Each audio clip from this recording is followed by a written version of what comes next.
This is almost worse. When you almost sneeze, and then you don't. Yeah, it's definitely gone now. Extremely disappointing. You guys scared my sneeze away, and I'll never forgive you. But good morning anyway. Dilfs and Dilf lovers, welcome to another Dadvocate Live. Maybe I should slow my roll on my warm-up because I don't even know if YouTube is here yet. There we go. YouTube's here. Good morning, Dilfs and Dilf lovers. Welcome to another Dadvocate stream. Welcome, welcome. If it's not good morning, good evening, good midnight, good time, it's now. We have a fun little schedule today. Our theme of the live stream is custody Karens. If you somehow don't know what a Karen is a Americanized, I would say, colloquial term for usually a woman, usually of a middle to upper class variety, able to demonstrate some modicum of privilege, whomst feels entitled to things, entitled enough to stir up a scene, perhaps, cause undue drama.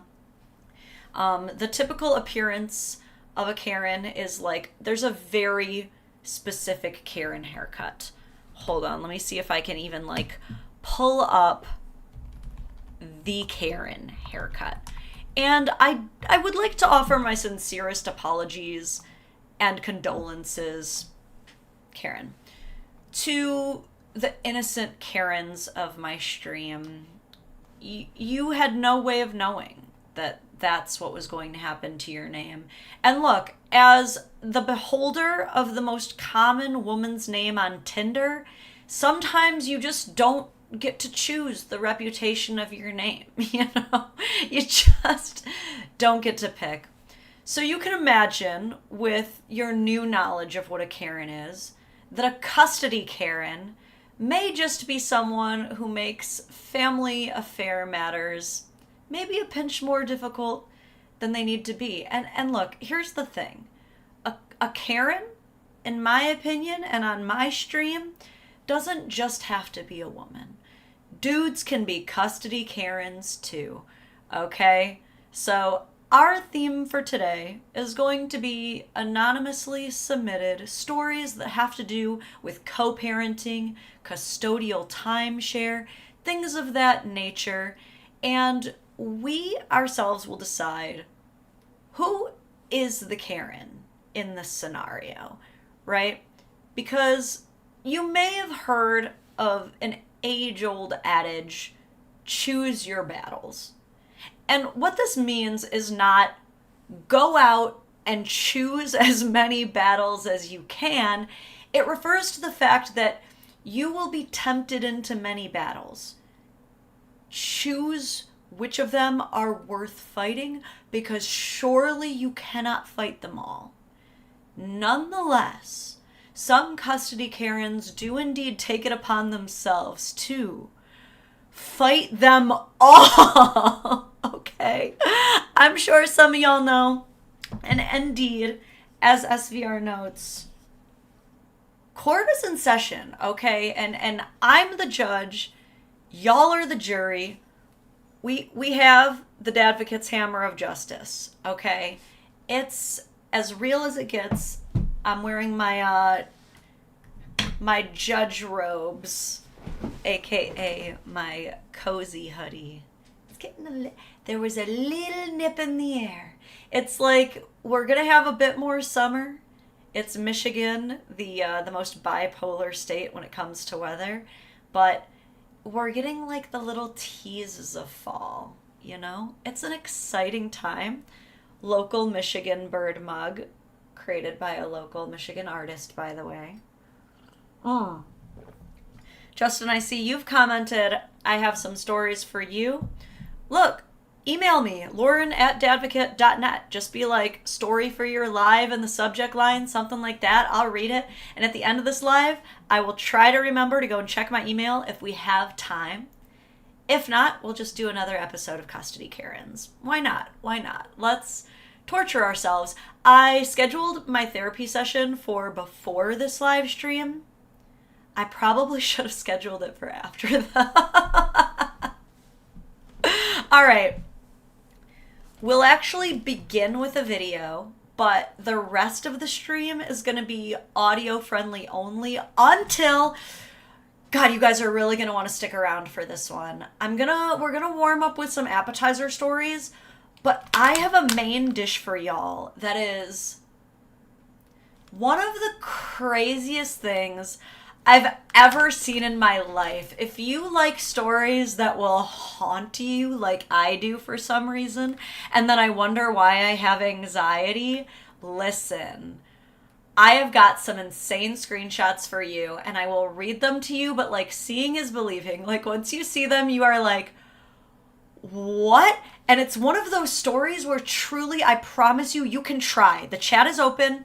The chat is open. You can try to predict what will happen next. You won't. You surely won't. And you might even find yourself on one side and then going like, oh no, that was the wrong side. And that might happen a couple times throughout the stream. Okay? Definitely some cardinals on here on the mug, by the way. Sorry. I'm squirrel brained. We're starting with a video. We're moving into some stories. And then I will be very descriptive so that while you're walking around at work, getting some chores done around the house, going for a nature walk and listening to this, you won't be lost or like forced to stare at a screen. Okay? I try to make my live streams enjoyable in that way. But we will begin with a video. If you don't want to watch it, you'll be able to hear it. Welcome to the party, pal. Thank you, Cameron. Member for 1 month. That's dope. I wonder how that works or why it like alerts it as though you've become a member if it's just celebrating like a milestone in your journey. I don't know. I'm still learning. Okay, the video we're about to watch demonstrates a woman, I would say like youngish, maybe my age. I'm 30, my young 30s, 32. Okay. So like she's probably in her like young 30s range, I would guess. Sitting in a car, looks annoyed. Text overlay reads, ex-wife thought she would be happier after filing for divorce. This is a two-parter. Let's hear what she has to say. Oops, sorry, I muted it. Let me unmute it. I'm divorced. I thought I'd be happy, except the judge set the child support amount at $326 a month. $326 a month for 2 kids for child support is what he has to pay me. $326. It's about average. Because honestly. he's not working. Because he chooses not to. I was able to cross-examine him, which was fun. And I asked him how many hours a week he spends working or trying to sell houses, because technically he still has a real estate license, so technically he's still a realtor. He said 15 hours a week approximately is how many hours he works per week. Grown man. Grown, able-bodied man with transportation and no childcare to worry about, says he works 15 hours a week. So, okay, we enter our first issue, which is, it's a pretty frequent issue, I would say, across the board, no matter what gender you are. Both mothers and fathers seem to sometimes run into an issue of, how do you make your ex work, right? Ideally, I can understand a frustration if you're like, man, I'm working 40 hours a week and I'm figuring out childcare. Why aren't you also working so that I maybe don't have to work as hard, or so that maybe the children can have an even better life? I think we can all understand a little bit of that issue from any side of the aisle, right? Now there is a part two though where even though I can start to see where she's coming from, the tone made me kind of change my feelings a bit. You'll see what I mean. Transportation and no childcare to worry about. Says he works 15 hours a week, which I think is kind of a high estimate. I'd want like 0 hours per week. So $326 a month for 2 kids. First of all, that's a weird thing to complain about. She's upset that he self-reports only working 15 hours a week, but she's saying, like, but I would guess he only works 0, and it's like, okay, well then aren't you glad he didn't say 0? Aren't you glad he didn't say banana lady? Fun, right? And this is after I was super gracious and let him keep his parenting time. The guardian ad litem recommended 0 parenting time for dad. And that's about where my opinion changed. How about you guys? Don't know if you missed that. So if you don't know how child support is calculated, in most states, they take both parents' income, calculate in how many overnights specifically, not hours, overnights each parent has, and then they put it into a calculator and out poops out the child support numbers. Okay? So in this scenario, there's a lot of cases where folks will try to minimize how much they're earning. They'll take a cash job so that they don't have to report as much. Both sides, mind you, both sides. Plenty of women who are like, why would I get a job when I will just be able to get more child support if I don't get a job? Or if I just marry someone else who has a job. I don't have to get a job. People do this, right? And I can understand that. I do think that both parents are financially obligated to the child, right? But to say that you are gracious for even allowing any parenting time, that's where you completely lose me. Because for you to say that the man deserves literally no time with his children, there better be like meth involved, quite frankly. Like, there better be something bad if you're for real gonna be telling me this right now. And if that is the case, your first priority should not be child support. If my children were in a situation where they, honest to God, would have to go spend time with a meth addict, I would not be like, I think I would like you to enter in more into the calculator so that I can get more of your money. I would be like, I need nothing from you. I'm going to take the kids outside of your care because you're literally smoking meth. Like, that would be my first priority. Am I wrong? Is that wrong? I'm sorry, we're penny pinching the meth addict? That's the priority? What? And this is the crazy part. I don't know how I ended up even finding this video on Beyonce's internet here, because they say the internet is forever, but this one's been pretty immaculately scrubbed. Let me tell you, the backlash that woman faced on her original video, and now, even though she's deleted it, it occasionally gets re-uploaded, and when it does, she gets cold-clocked as being the ex-wife of I'm not gonna say, like, famous TikToker or even influencer, but I will say of a TikToker, okay? Sorry, hold on, I'm getting, like, a slight headache. I had a scope done, so if you don't mind, I'm just gonna gently massage this area where the pain is. Whew, y'all ever get a scope done? Sorry.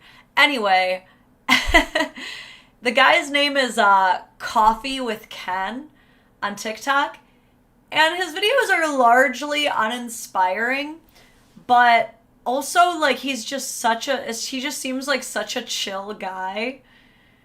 And it's just really funny to see both sides. To see, like, one guy just chilling, talking about his recent feelings on like nature or whatever he talks about. And then his ex-wife who's just like furious that that's how he spends his time. Hold on, I see. Oh, there it is. I was about to be like, why isn't it showing up? Cameron, thank you for the super chat. Homesick this week. Appreciate the comfort content while I'm recovering. Well, that's awesome. I'm so glad I could help in that way. It's been crazy, the kids being back to school already. Like, all day long, I've just been like looking around like, where's my kid? Like, why isn't anybody saying mom? I'm so confused. I'm lost. Someone else said, why would the guardian ad litem advocate for 0 hours? Aren't they supposed to advocate in the best interest of the child and not mom? A question as old as time. If you don't know what a guardian ad litem is, or as they call them, GAL or GAL in the legal system, this is basically a person who is appointed to legally represent the child. And so what they're going to do is they're going to go spend time with each family, try to get a read on the situation, and then they'll make a recommendation to the judge on what they think is best. So in theory, a really good idea. The problem is that like a lot of times very largely unqualified people with like maybe a bachelor's and something totally unrelated is like just being thrown into a situation. Whoever sells the best story gets the kid. And a lot of them can just be really corrupt, easily swayed by one side. There's a lot of people who just are like, guardian ad litems are money pits, because you have to understand these people are paid by the hour, and it is not cheap. I'm talking like $2.50 an hour, and not $2.50, y'all. Like 250 bones, okay, an hour. And so the more time they have to spend to getting more information in the best interest of the child. You see where I'm getting at here? Okay. It's a slippery slope with those guys. So the fact that a guardian ad litem has actually suggested 0 time, that doesn't surprise me. Guys, I've had a few friends go through divorces, unfortunately. And look, like, I'm telling y'all, I've seen the best and the worst from both sides. I've seen dudes, like, completely destroy their marriages because their wives are begging them for the bare minimum for years, but they want to get comfortable and just sit around with their thumbs up their butt all the time. Like, some of these tropes really do play out, but I also have really good friends who care about trying to do the best thing. And even though every single one of them was trying to settle as amicably as possible, every single one of them was almost peer pressured at some point. Like, are you sure he's never done anything abusive? Are you sure he's never even, like, maybe looked like he was about to lay a hand on you? Like, what about this? Are you sure we can't use this? Because really, it would be in your best interest if you go for the maximum amount of time and just try to get as much child support as you can, because you can't rely on these guys. You don't want to have to rely on these guys. Really, the money is going to be the best option for you. I am not shitting you. Like, this is truly every woman I know who's even circled the drain and met with a lawyer when they were going through hard times, they're not there for you. Even me and my husband, the first time we ever tried couples counseling, we went there and we were like, hey, we're like in a rough spot. We really want to work on our marriage. And she's like, well, why don't you just divorce?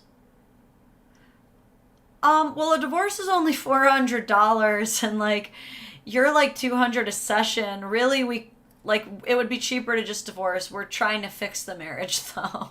You know what I'm saying? Like, it's really tough to find people who believe in marriage. It's tough out here. A couples counselor said, why not just divorce? On like the first meeting, she was like, what if instead of counseling for a marriage, we counsel for a divorce? And I'm like,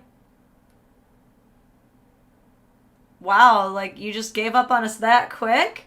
Damn, y'all.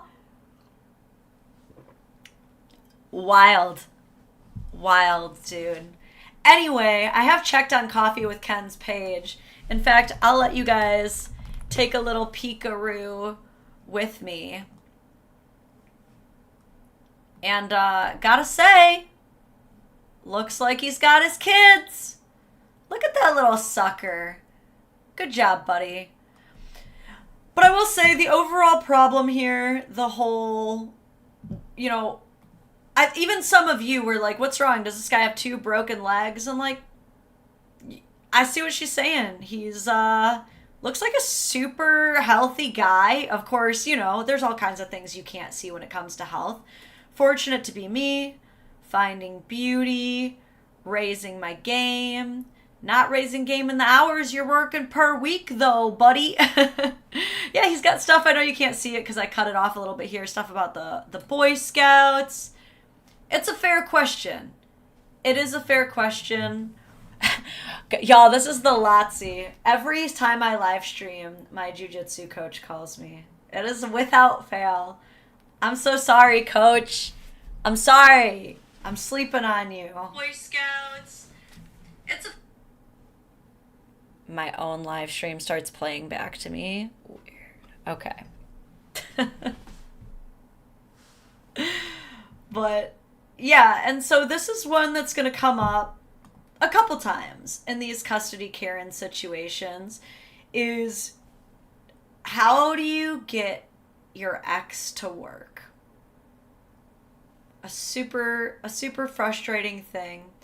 And really the long and short answer, and probably what lawyers would say, but I will tell you guys, I'm not a lawyer and none of this is legal advice.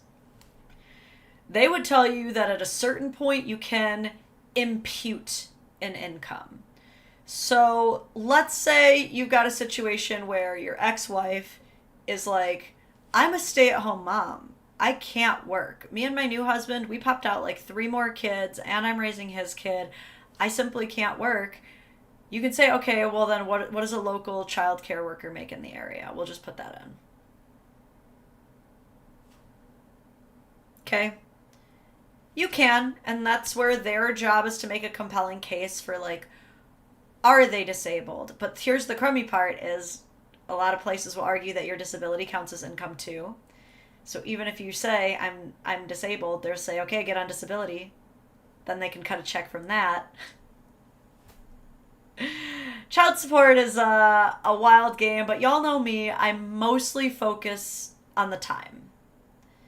I do think it's BS when people really unfairly calculate child support, but my primary focus is making sure, because look, you're going to have to pay something. You're going to have to pay for the kid. At the end of the day, you will have to pay for the kid one way or another. My main focus is on each parent getting enough time. You know what I mean?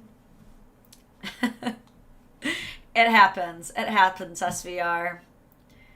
So I want to know what you guys think. In this situation where this woman is saying, dude, my ex-husband, I'm doing the primary child care. He doesn't have to worry about child care because I'm doing it, but he's only reporting 15 hours a week of work.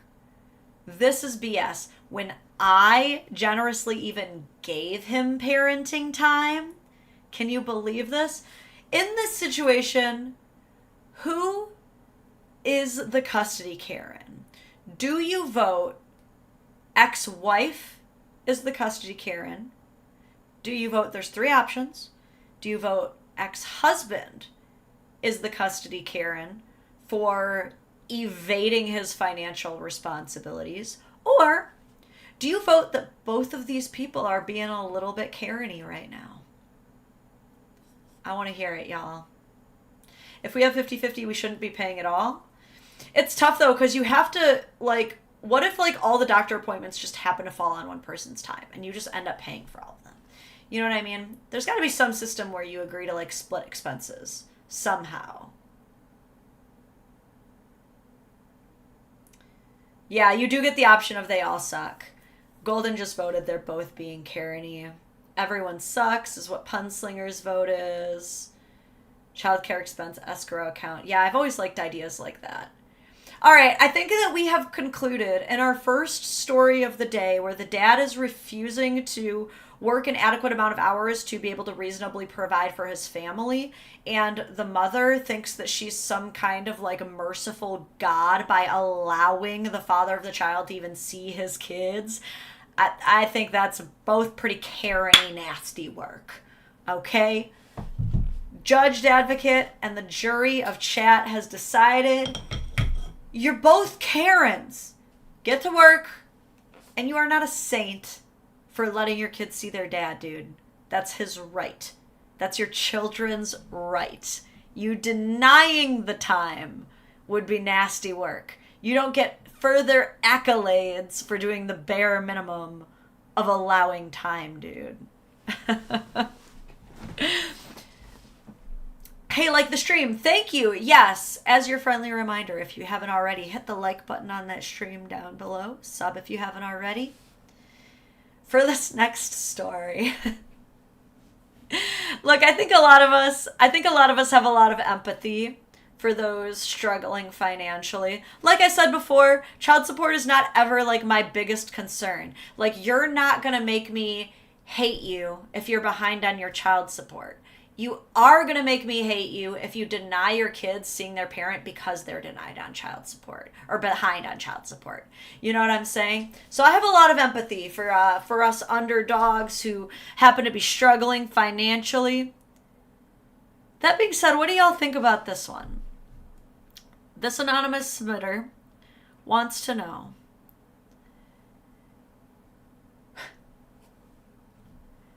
can CPS take my kids if I live in a tent, but they have everything they need?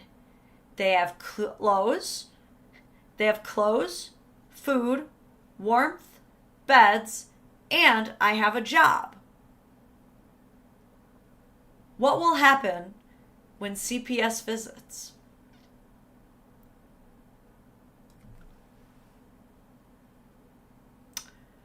Now, I'm a pretty chaotic and neutral person, okay? I would even describe myself as a pinch feral, okay?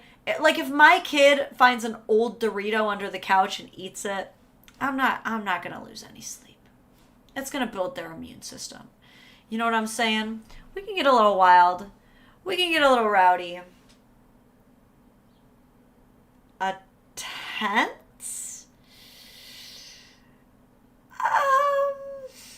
I would argue no, but I also don't mind camping. Do you mind camping for a year? What's the longest you've ever camped? Like, really? I think the longest I've ever slept in a tent? 3 nights? Maybe 4? But, I mean, I think we gotta draw the line. Trust me. I'm sure that, like, when you're a kid, you know how when you're a kid you can't feel temperature, you can't feel pain, like, you don't remember people's houses being messy. You're just vibing. You're just in the moment, living life. These kids probably are legitimately happy. You know, I legitimately would hate to take away kids from a loving parent. It doesn't seem that the parent is doing anything grossly negligent on purpose. But for several reasons, you gotta have a consistent roof above your head. If you're living in a tent for a fun vacation, yeah, CPS isn't gonna take your kids away. But they're also not gonna go meet you in the national park or the campground, I would imagine. What do you guys think? Let's just do a quick vote on this one. Who is the custody Karen? The person trying to take away the kids because they live in a tent during mom or dad's time. This is so anonymous, I don't know which parent it is. Or does the parent who still wants enough custody where they're having the kids overnight, despite the fact that they live in a tent, are they being the custody Karen?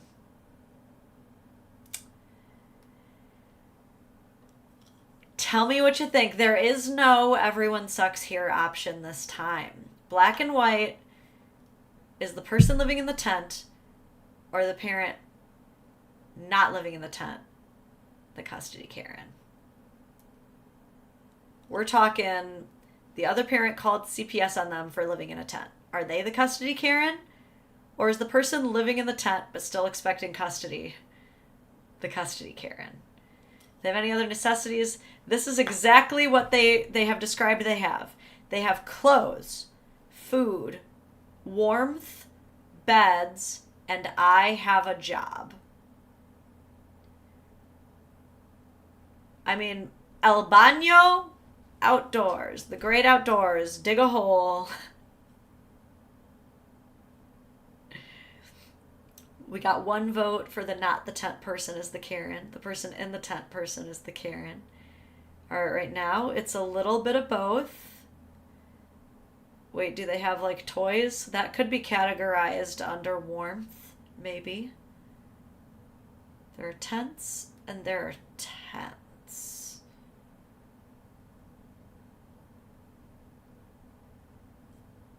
Absolutely not a Karen for living in a tent. Don't judge other lifestyles. Their kids are cared for and safe. That's a good point, too. You know what I mean? Like, these kids living in less developed countries.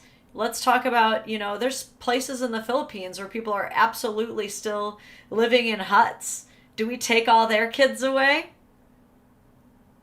This is truly an intense issue. Punslinger, I don't pay you enough. I want to read this comment from, is it Kupadejarnik or Kudajarnik? I'll try. I grew up with my dad as a beach bum. I would still visit him every other Sunday. He eventually got better, but the fact that I saw my dad every now and then meant a lot to me growing up. So your dad, like, basically didn't have it together, but you were still like, I still gotta see him. Yeah.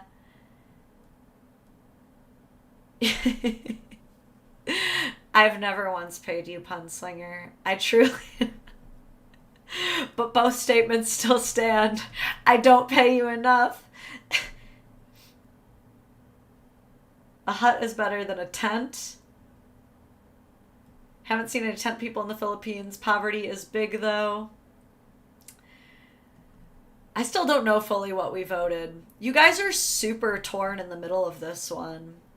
My personal opinion is I don't think that a person would be a custody Karen for asking for a wellness check if you have a home. Fully roof, walls, fire marshal approved, and this person is arguing that they should have overnights. Maybe now and again for a fun camping experience, but I think that at a certain point, if you are truly homeless, you have to accept when you're not in the position to have the primary custody. And this is where I think that a lot of family courts should adopt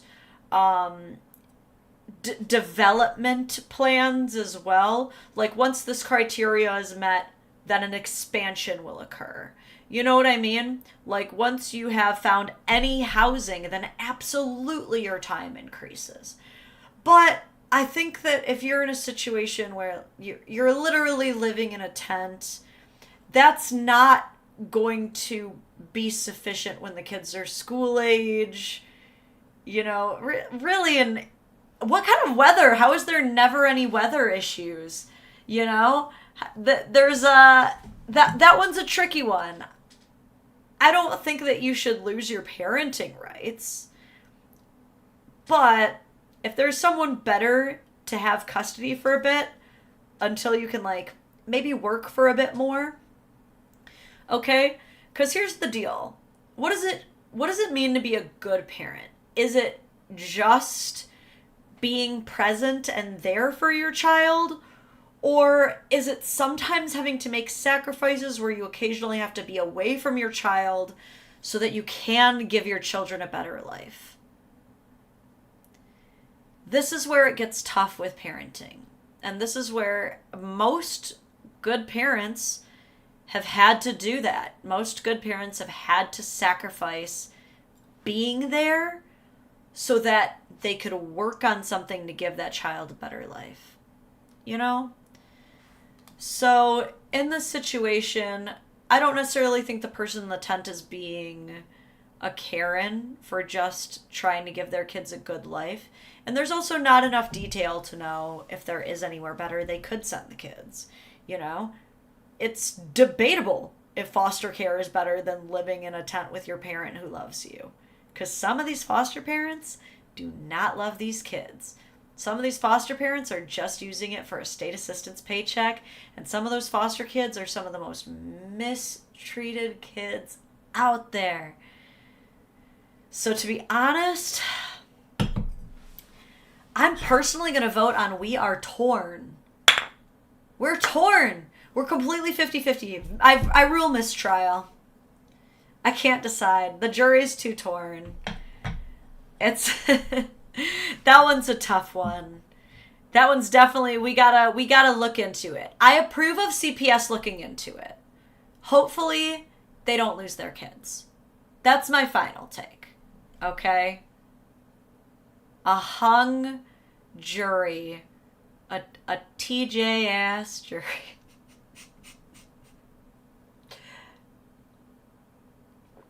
Sip my coffee on this one. Why am I still wearing this?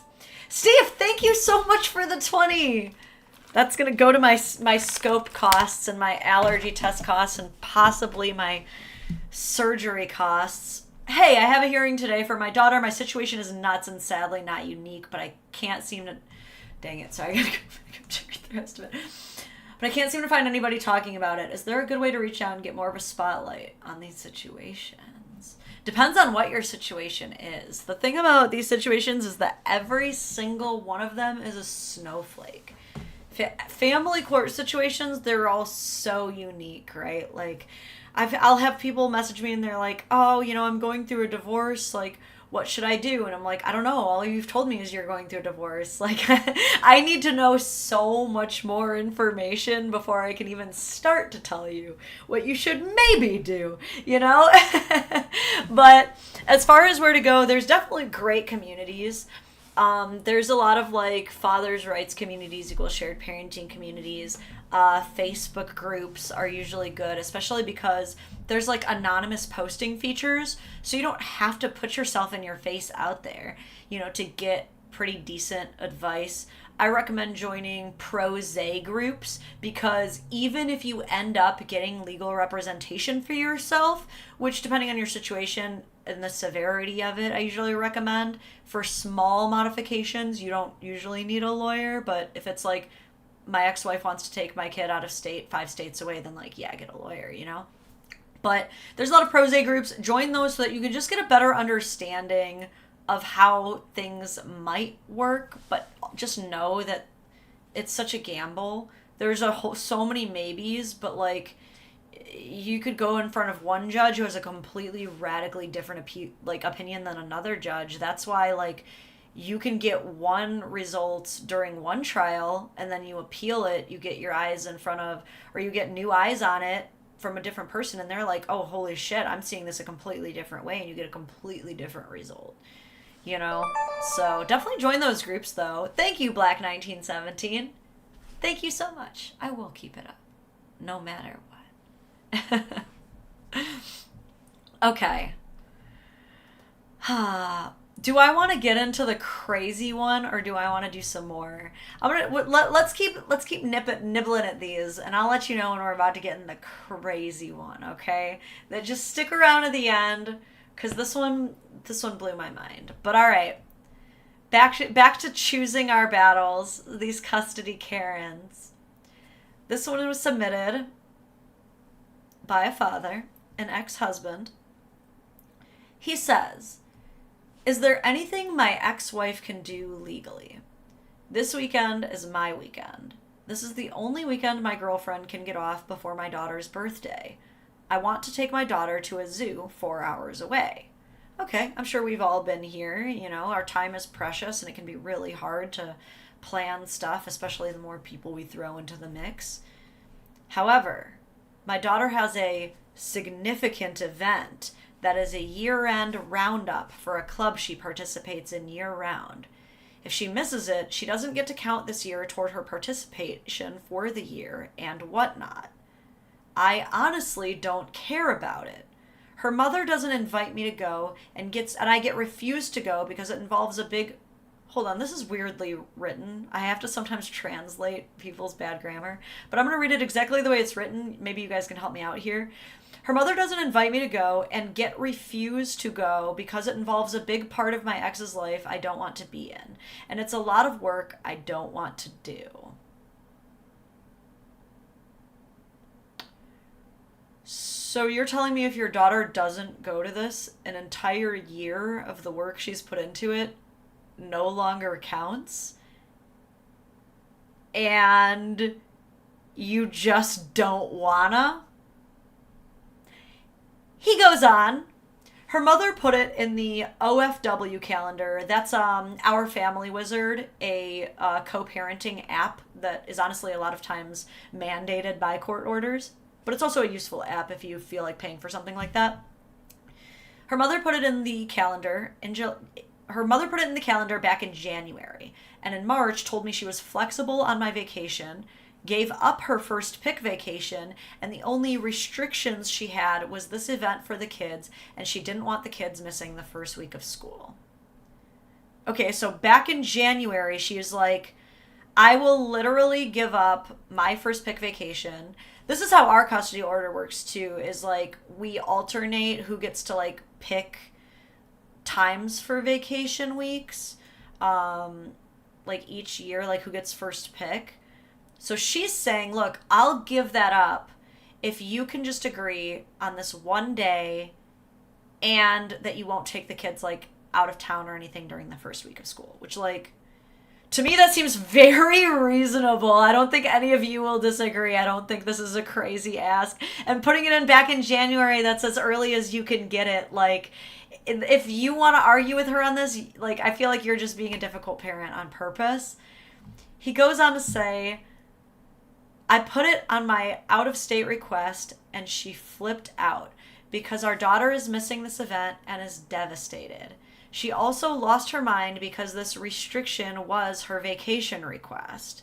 Dude, so this was so important to the mom that she literally used her entire vacation for this event. And if you know what it's like to have events for your kids' extracurriculars, you know that is not the same as a vacation. You're probably spending all day helping them get ready for it, organized, making sure everything goes smoothly. You've probably missed breakfast. That's not a vacation. He says she is absolutely losing it on me, saying she is never switching again. She is never helping me again, and she is never giving me first vacation pick again. She's furious. I'm pretty sure she means it too, because she is angry, and this is something my ex and the kids have done since they were born.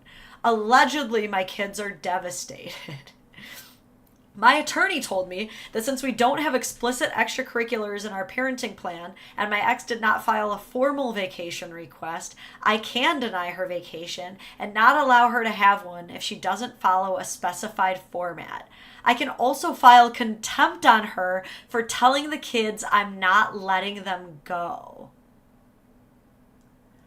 Oh, so he's being a well technically ass bitch. He's being a, well, you didn't follow the exact code. And then my attorney said, here's another secret about attorneys. And this is why it's good to join a pro se group on top of hiring legal representation.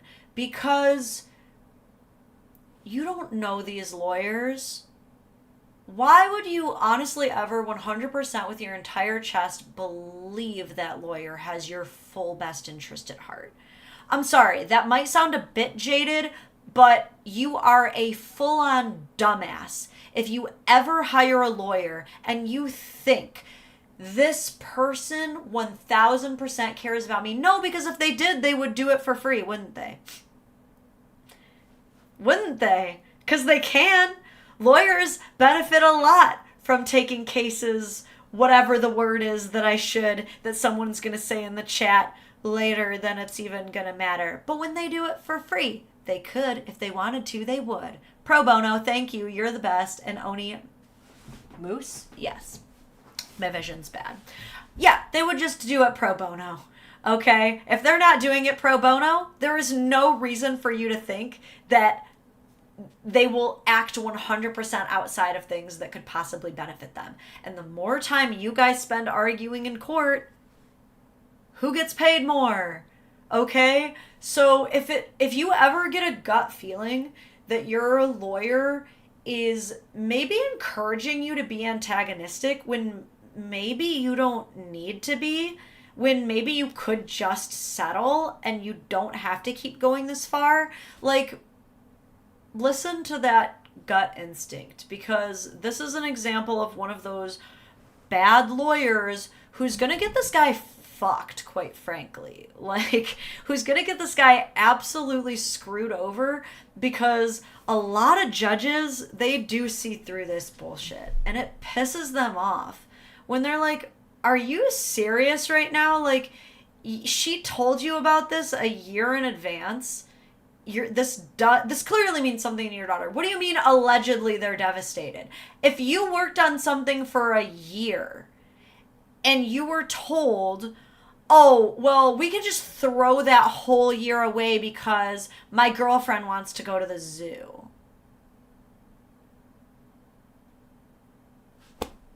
You would just be like, oh, that's fine. It's your girlfriend, so...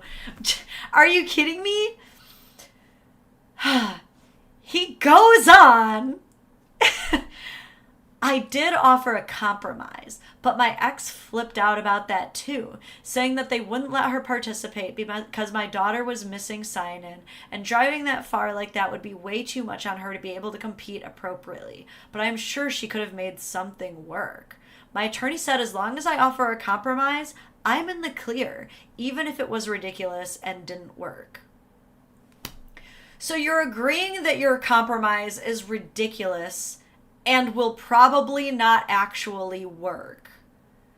But you're still so hung up on, well, if I can technically get through this loophole, then it doesn't matter that my efforts aren't even a genuine effort.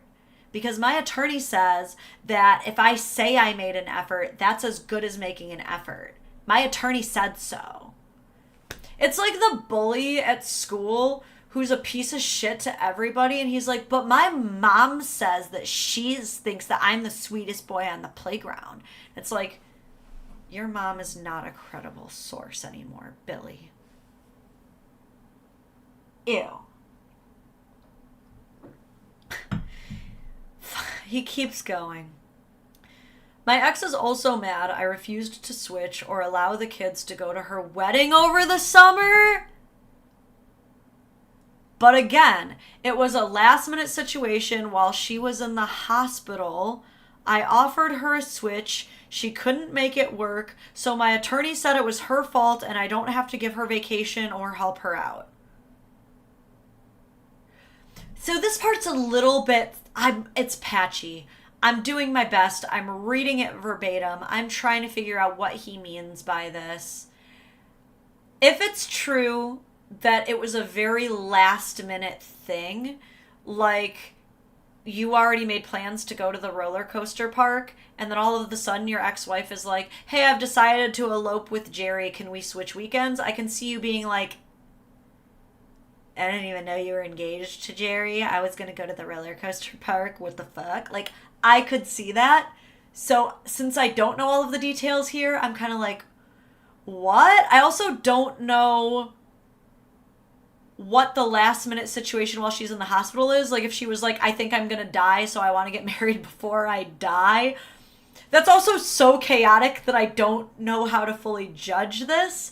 But what I can say is that this guy has a pattern, a clear established, self-admitted pattern of behavior of being unwilling to ever compromise unless he is legally compelled to. And that is a custody Karen behavior. If the only way you are ever willing to ever compromise with your ex is if there's a judgment in front of your face signed by some dude in a dress, you're being a Karen, okay? That's so unreasonable. Luckily, some people responded to this guy, and this is where you see some like dad on dad action, because luckily you guys are real recognize real. The real OG dads in the chat are like, bro, what are you doing? And so one of the guys was like, what is your motivation for all of this? It's wild you seem to not care about your daughter's year-long involvement and instead want her to take a trip to the zoo, in parentheses, the zoo, with your girlfriend. From a parental perspective, the scenario is not looking good for you, bro. Which, like, yeah, dude. Man to man, sometimes you gotta hear this. If you don't have a man in your life who's willing to, like, make sure you show up correct like that, you better get one. We all need someone like that, okay?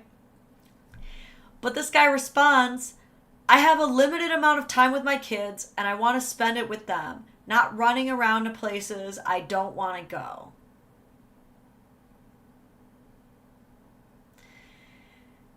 This goes back to what I said earlier. Ultimately, at the end of the day, what does it mean to be a good parent?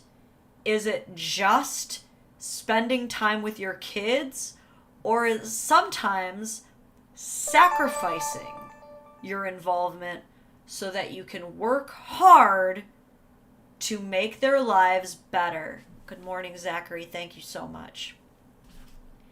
And any good parent will tell you that good parenting involves running around to shit you don't want to do. You think I want to be in there at those PTO meetings packing bags of popcorn for Popcorn Friday? No! You think I want to be there at these athletic events stuffing hot dogs into buns and wrapping them monotonously for what seems like a millennia, just endless hot dogs? No! I don't want to be there! No! You think I want to show up to these boring ass events, running these tables, just pouring endless juice at these school dances? No. But it's called being a good parent. Okay? That's what it means. And you can be an okay parent by just showing up. You can be a parent. You can even be a good parent. But that's what separates the goods from the greats. Is, are you willing to make an actual sacrifice? Are you willing to do something, sacrifice something that you really wanted to do so you can improve your child's life? Please check my previous super chat replies. I'm so sorry, Steve. I must have missed something. Boop. The last one I have from you is about your custody. Stevia, go ahead and email me about that, though. Lauren@dadvocate.net. And just include it all in one, and I will pull up my email here. But yeah, that's so ridiculous to me to go ahead and say, the girlfriend does not come before the kids, ever, in any scenario. That is one of the qualities that initially attracted me to TJ, was I saw an involved and active father there with his kid every single day, and I could tell. He never had to say it explicitly. There was never a, hey, listen, lady, just so you know, you are second fiddle to my kid all day. He never said it like that, but I just knew by being around him that even if I tried to make him choose me over his son, he wouldn't. If I was ever like, hey, I know it's your weekend, but like, it doesn't have to be. You don't have to have him. Let's go do our own thing. He would be like, no, you can wait till the next weekend when I don't have him. Right? Like, that's the kind of dad he is. And I can already tell that she's a red flag ass girlfriend, that she knows that this is going on, and she's still like, but it's the only day I can get off work and I want to go see the orangutans. Like, she can just do all the work again next year. It's giving very Parent Trap, stepmom. It's giving very Cinderella's stepmom. It's no. So I think I've already kind of given you my thoughts on who I think is the custody Karen here, but I'll let you vote. Do you think at all? Because you can say both if you want. You can say both. Do you think that she's also being a Karen by saying, I will never compromise with you again, and coldly cutting him off for this, for saying, absolutely, like, I'm literally done. I am doing you no favors ever again? Do you think that makes her also the custody Karen? Do you think it's just him and that she's kind of well within her rights at this point? Like, she's only following the standard that you set. She's matching you at a consistent intellectual level. She is matching the energy. You're making her jump through all these hoops of, well, you have to stand on your hands and spit in your back left pocket if you want this vacation date to go in. It doesn't matter how early you put it in. I won't work with you. What do y'all think? I agree with you guys. The guy is the custody Karen in this situation.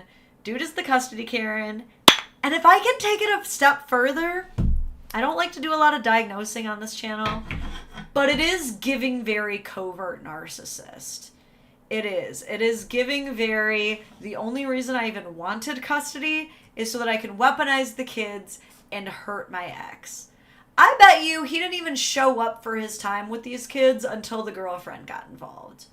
Okay? And the way he was so vague about, like, I don't even want to be involved with it because she's involved with it and I can't even stand to be near her. Like, oh, cry me a river, dude.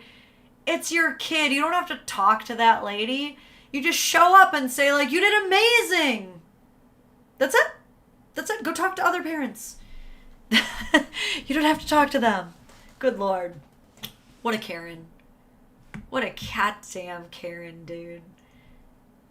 See, I'm telling y'all, I know I'm the dadvocate, but part of that means holding the dads accountable too. Okay? You gotta choose your battles. And this guy fucked up. He did not choose his battles well. Okay? What was he giving up? A zoo trip. A trip to the zoo. And what did he lose?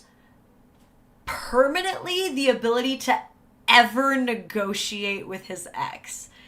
And this sounds like pretty early game childhood to me. It doesn't sound like this is like even high school level, but I could be wrong. Either way, good luck going on future trips with your girlfriend. And I hope you fill out those forms right, sir.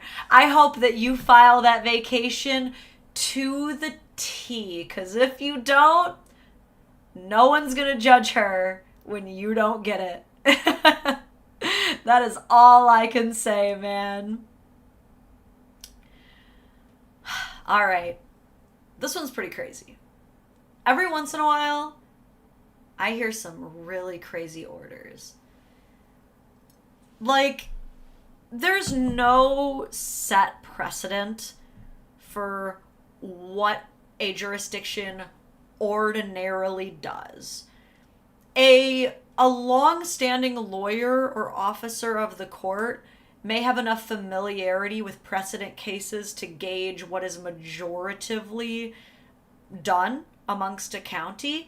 But if anybody ever tries to tell you, like, well, in our county they usually do every other weekend, or in our county they usually do week on, week off, that's a lie, because there's never a set precedent. Because as I've said before, family court cases are all unique snowflakes, you know, and their own unique stories. And they all need to be handled oftentimes with kid gloves.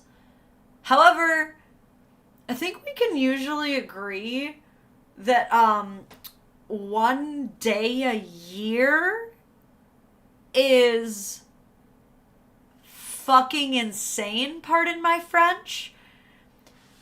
This anonymous user submits. This is written in by stepmom. She says, So my husband's ex won't allow him to talk to his daughter. We pay $900 a month CS. Again, that doesn't matter to me.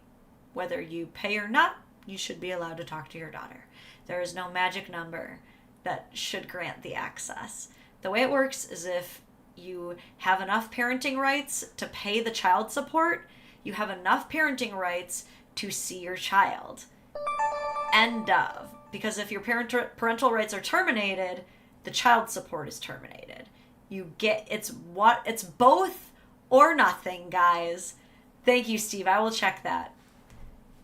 She goes on to say, the magistrate in Colorado gave my husband Thanksgiving on even years and Christmas on odd years. So damn, that's that's not even like every other holiday. It's not, that's, wow. That is literally, you get one holiday an entire year. That would be the most uncomfortable holiday for any child every single year. Why even do it at that point? Why even like make that awkward decision? Like, at that point, you're as familiar to the child as the guy in the Santa suit when they go to take a picture with them. You are giving the child the same exact relationship with their biological parent, a person whose DNA and heritage will lifelong influence the rest of their timeline in some way. You're giving them the exact same relationship to the Easter Bunny at the mall. What? She says, yes, we have appealed it on May 20th, and the court system hasn't done anything about it. They've ignored our attorney, and now his ex has moved without notifying us or the court system, and told my husband's attorney that she will allow my husband summer visits if he divorces me.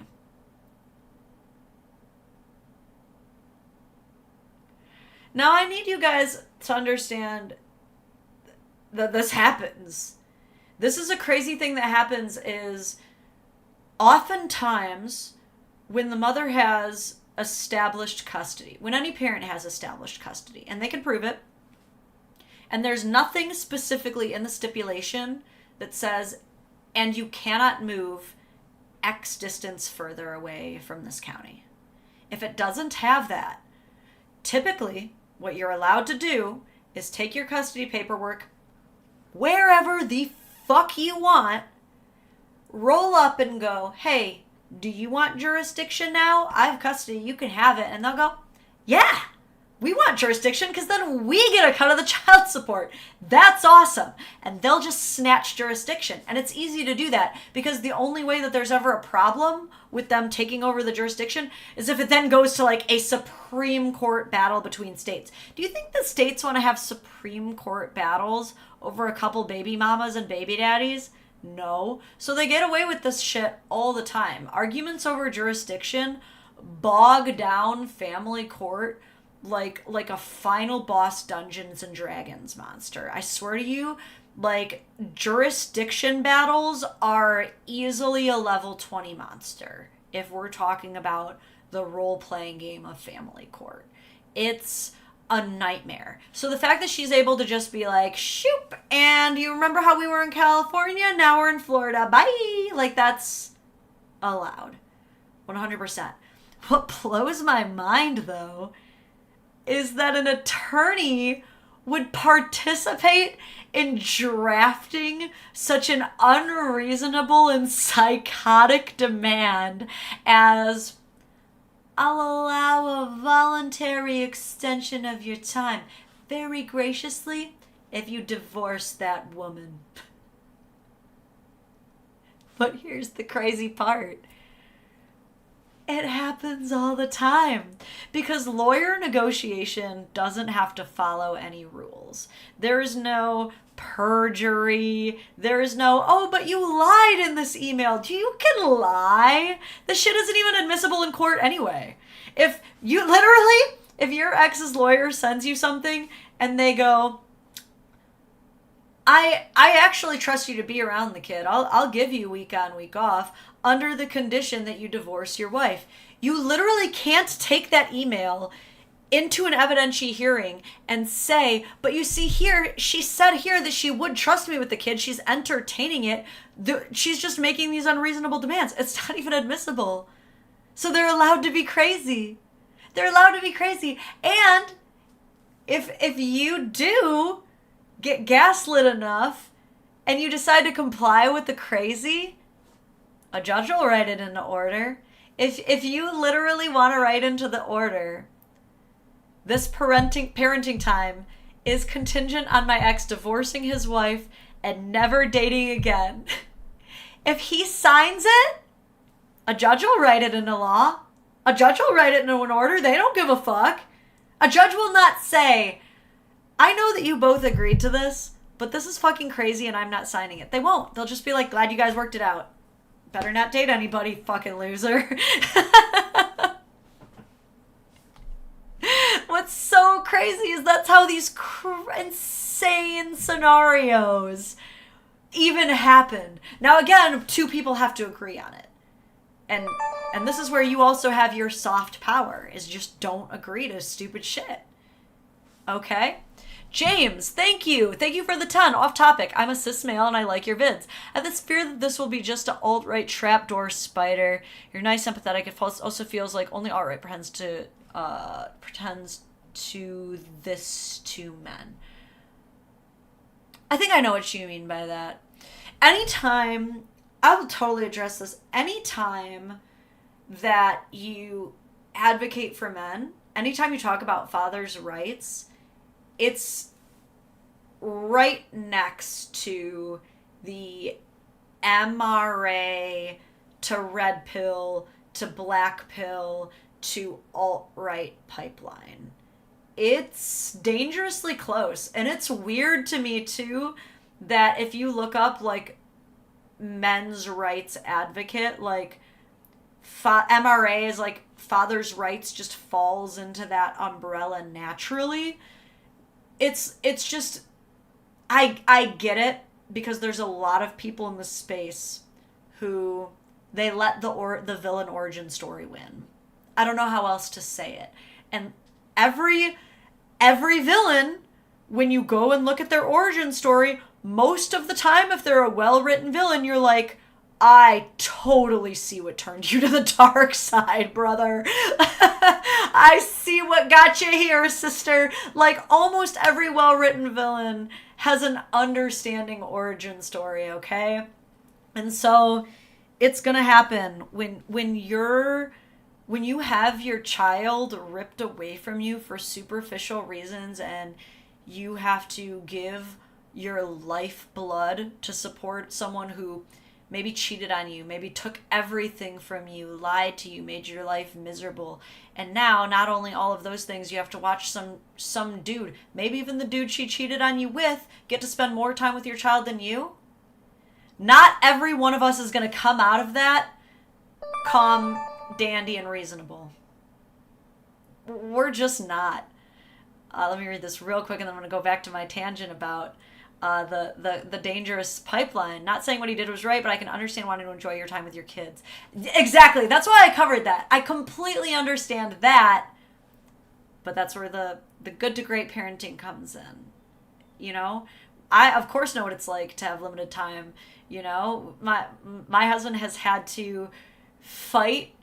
My stepson has had to fight for more time with his dad. They've both had to communicate with the judge, begging for all the time that they have. Okay? At the same time, we're not ever going to deny him opportunities or his responsibilities with his team just because we want to go have fun. You know? But yeah, it's the stuff that we talk about, it's crazy. And it's really hard to, where's my mouse? There it is.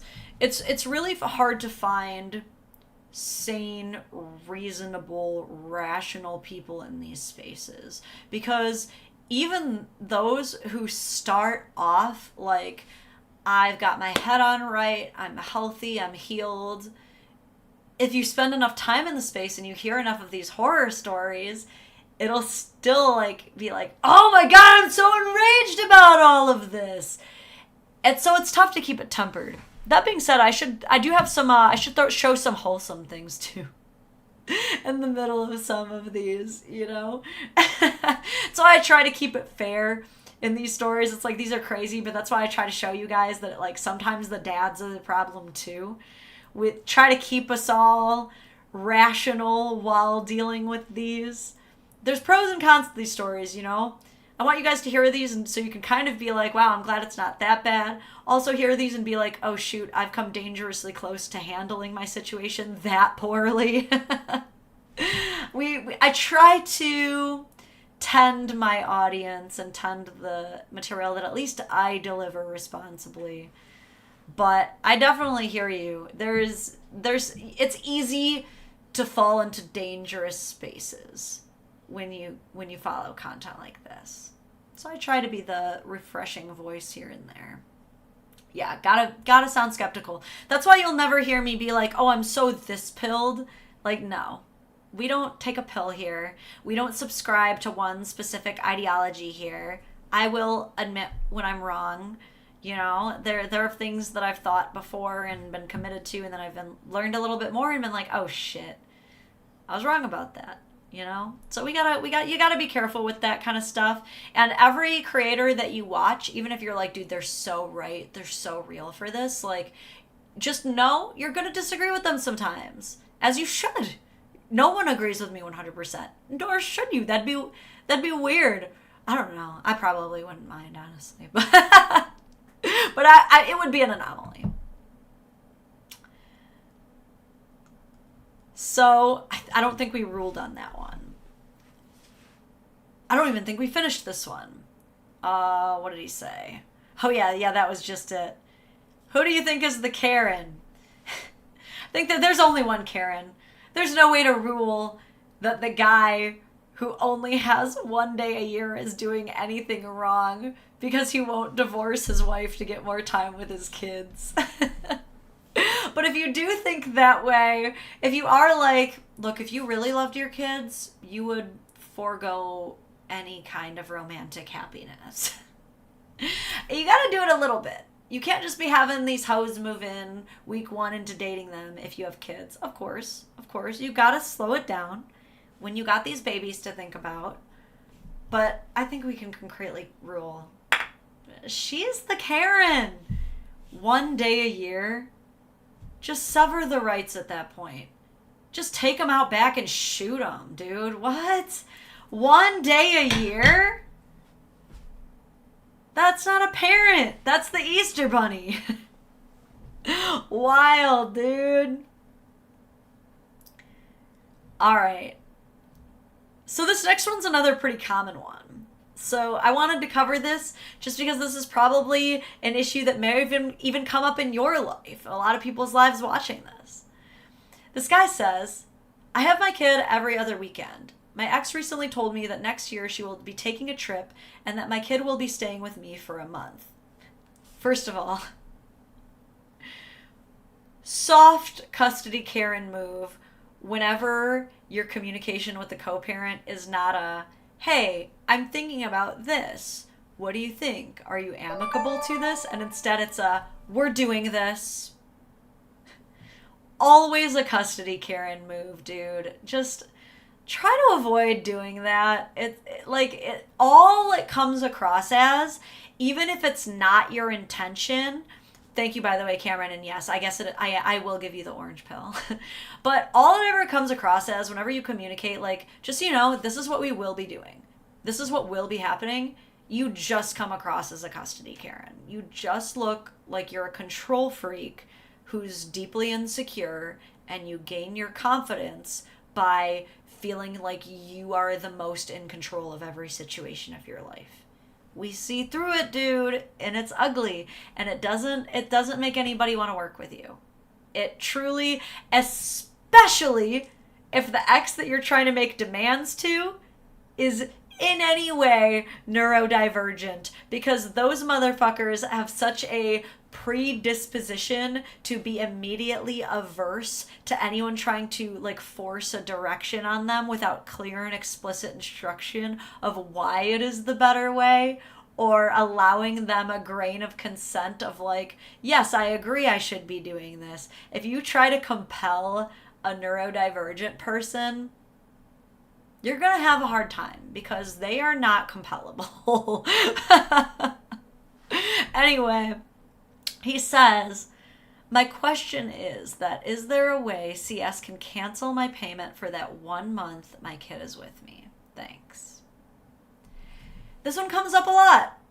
It comes up a lot because whether it's this or, you know, you have to be unemployed for a month during a surgery, a lot of times people wonder like, well, this isn't exactly fair that I'm paying the same amount that's calculated as if I were working this time or as if you had the kid during this time. That's not fair. You guys aren't going to like my answer here, though. I do have an answer. I have the most common answer, the least difficult answer, and the most appropriate answer, which is that you do nothing. You just eat it. And the reason why is most states do have a threshold of what circumstances constitute a change for a change in custody. And most states even have a time limit of how often you can organize this. So here in Michigan, you can only modify custody every 3 years. So if you had just had it modified for a change 2 years prior, you're not going to even be able to modify. But even if you do, you're going to waste so much money on all this stuff just to even see if you can. And in that time, you might as well just, you're going to be out the however much it is that for that 1 month. Unfortunately, when it comes to these things, the best thing you can try, and this is why it does help to try and keep an open line of a positive co-parenting relationship whenever you can. This is where it does help to be willing to compromise and work with each other, is you could say, well, would you be willing to, send back the child support for that 1 month or even half the child support? Maybe. Now, the mom who's saying, you're going to have the kids for a month, deal with it, probably is not going to be amicable to reasoning with you. But that'd be the best piece of advice I could give. If you're ever in a situation where child support is going to be different, but only for a short period of time, you just got to eat it, brother.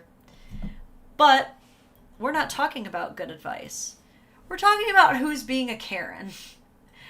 This is a one, the other, or both vote.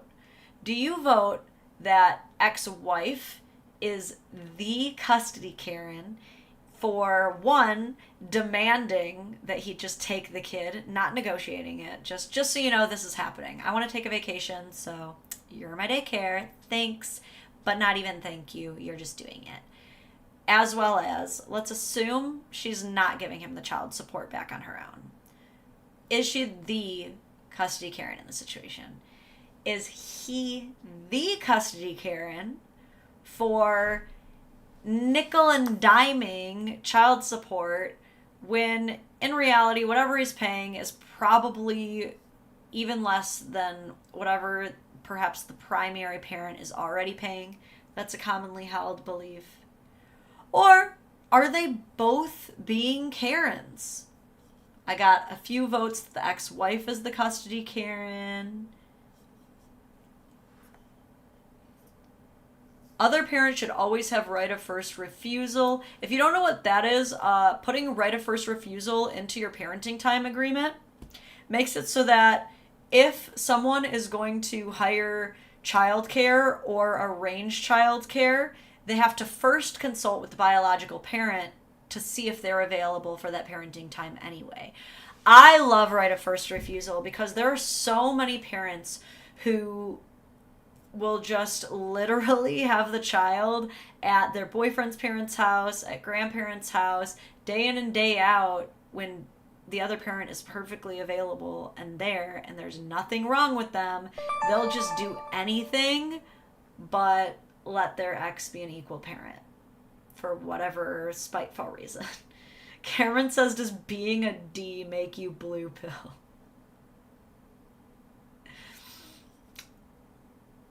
No. There's so many ways to be a D, quite frankly.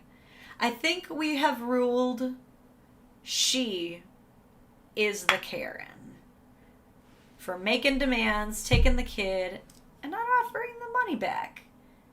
Fair is fair, in my opinion. I think that would be a nice thing to do. And I know plenty of moms who do that. So where I've seen it happen, I have girlfriends who share custody with their ex, and whenever they have a situation like that, if they even have child support, one of my best friends has jumped through hoops to ensure no one paid child support in their split. You have to beg the court as a woman to not set up child support. She did that, okay? So there are women out here doing it. This was anonymously submitted. It's not a moral judgment question or anything like that. It's a piece of advice, and I wanted to know if you guys have found that this is the case in your county or area as well. I will admit, yeah, this is true at least in Michigan. Across the board, I can guarantee this is true in Michigan. I just know enough people in the child support system or who even work for the child support office who can guarantee this. This person says, here's an FYI. My son has always been able to negotiate down his legal bills simply by calling the billing office and say something like, I can pay in full today if you will take X amount. They have taken this offer every time so far. This is true not only with legal offices, okay? Truly try it. Just try it. Try all kinds of bullshit. Ask for the good guy discount while you're at it. You would be amazed how often that works. Just do it. You can negotiate down your bills. People forget about this. They think that lawyer prices are a set in stone thing and the government will protect whatever price they originally gave you. They ain't got no fucking protection. Negotiate it down, dude. Negotiate down your bills.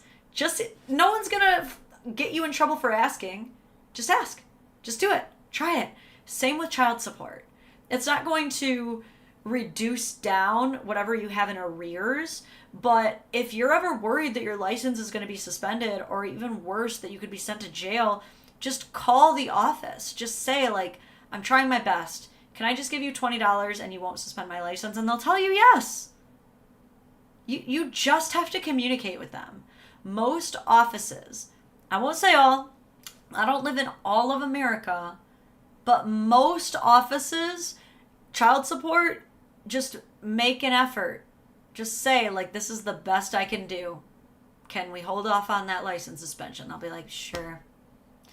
We got you. All right? Even if you're calling every month, even if you're calling every other week, it's a lot better than getting your car impounded, right? It's a lot better than the reinstatement fee, right? A lot better than jail, right, fellas? Okay, so take that hint, okay? I'm here with the pro tips for y'all.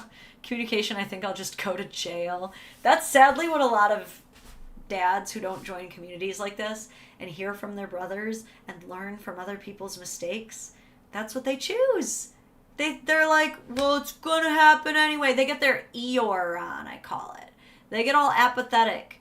They're like, well, life sucks anyway. I might as well just give up. My kids are better off without me. No, they're not, motherfucker. Quit it. Psh, get back out there. Just pay $20. You're good. Quit being dramatic. Get back in there, champ. Your kid wants you there. Come on. I'm telling y'all. Okay. I got a couple more crazy ones, and I have to get into this. It's so crazy. It's so crazy. All right. Hold on. What is this one? Oh, yeah. This one's another common one.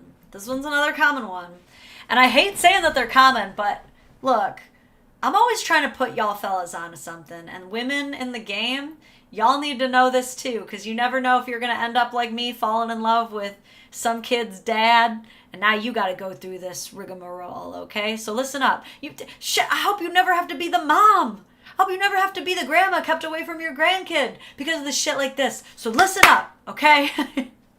We all got to know. This user submits. Very awful situation occurred in my love life. She cheated. I will be getting a DNA test. I ended it, and she wants to keep the child. So, she wants me to sign a paper renouncing my rights as a father. This idea hurts a bit, and I asked why she would need me to sign this. She said it's so I won't come back for custody, and that she couldn't come after me for child support. But I looked into it further, and found out that it does not, in fact, negate child support, at least in my state.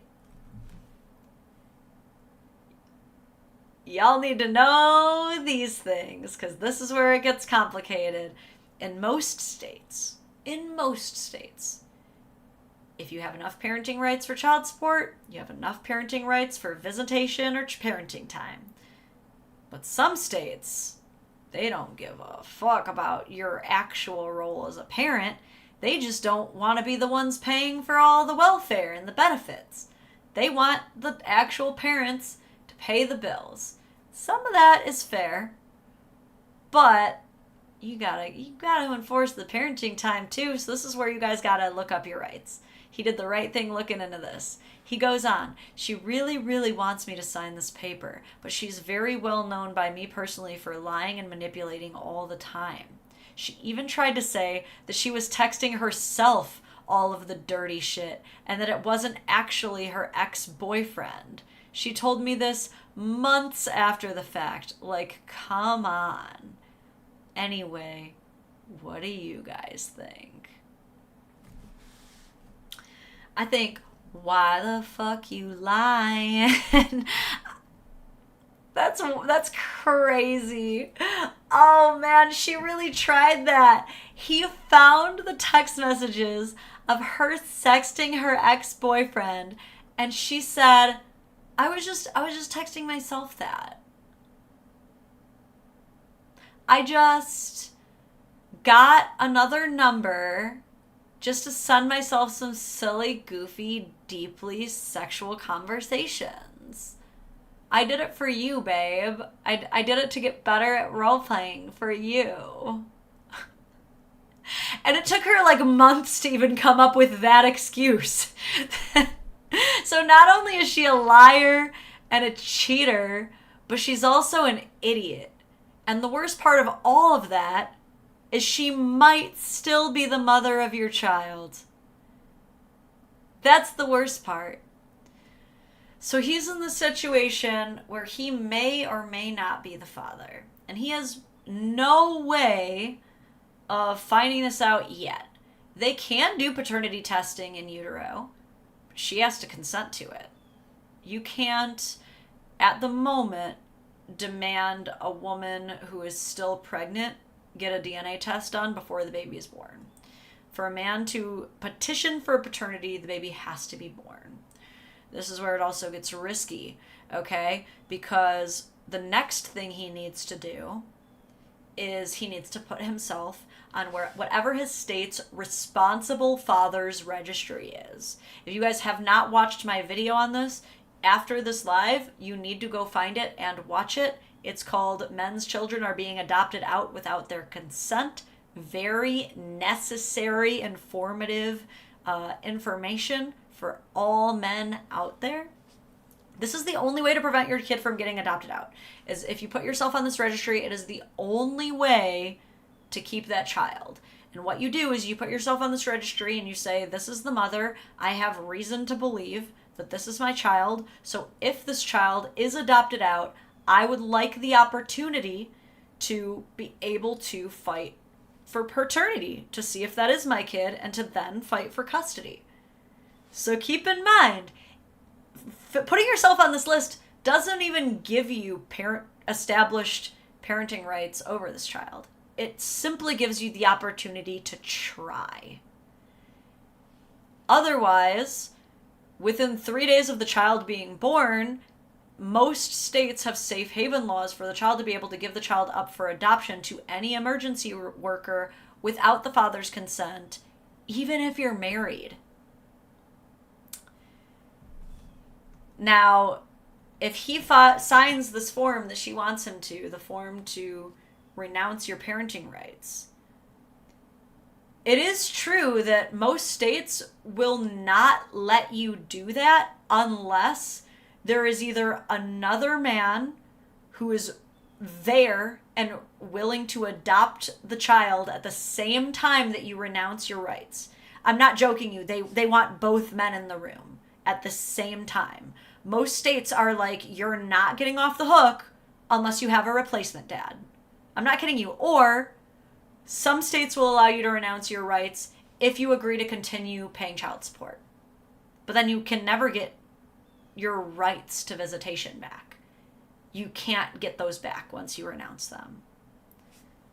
So that's where he's 100% right. Don't sign that form, dude. Don't do nothing. You put yourself on the responsible father's registry as soon as you're able to. You file for paternity. If the paternity comes back in your favor, then you file for parental rights. What you might have to do, you might have to fight the adoptive family for it back, but because of the laws, if you file everything early enough, your chances of getting your kid back very, very high. Okay? But not 100. The adoptive parents could be like, well, we can prove that we're better parents than you, and you're too poor, or you're too messy, or you tested positive for weed. Any one of those things, and they might just be like, never mind, you don't get your kid. You did all of this stuff, but we picked a better family for him anyway. And that is why I am a father's rights advocate. That is why when people are like, well, what rights do fathers really not have? The right to be fathers, for what? I mean, just for starters, they don't all have the right to be fathers, so we'll start there. This is why I have to cover this stuff. Okay? Alright. Oh yeah, this is a really crazy one that's gonna lead in to an even crazier one. And then I think we'll get into the craziest one. But let me go a couple of these. I want to see if some of these are worth reading too. Okay. You know what? I want to see how many of these I want to cover today. I think I might do one more besides this. Okay, let me think. We're gonna do 3 more. We're gonna do 3 more. But first, I'm gonna pee real quick. So, quick bathroom break. It is 12:30 p.m. EST at the time that I'm saying this. We will be back at the latest 12:35. It won't be very long. I'm putting the BRB screen and I will reward you for your patience with some kind of animal tax. I promise. So quick BRB, about 12:35 p.m. EST. Ads preventing. We'll be back.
Okay, sorry. It did take me a little bit longer. I went on a mochi hunt. I really didn't want to let you guys down. I was trying to find my cat, but he's not in any of his usual haunts. So we'll do some doggos. I forgot to grab milk bones though. One sec. I'm running out. I'll be right back. Miles, where is your small feline brother?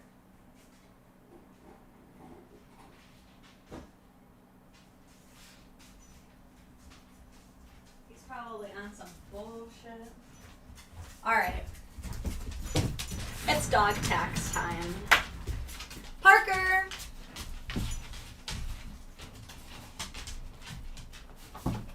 Come here. We get both. I know, Miles. You be patient. Stop. Parker gets his first. You get one just by virtue of making it to 12 years old. Okay. Miles, you gotta work a little bit for yours because you're a puppy. Hot, sit. Not yet. Shake. Shake. Good boy. Hold it together. Hugs. No, I want a better hug than that. Hugs. Hugs. Miles, chill. Hugs. Good boy. Okay. Bark. Bark. There you go.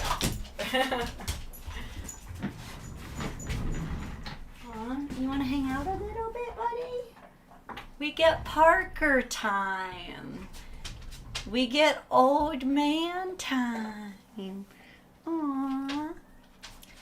Okay. Dog taxation. Wait, I hear a meowing now.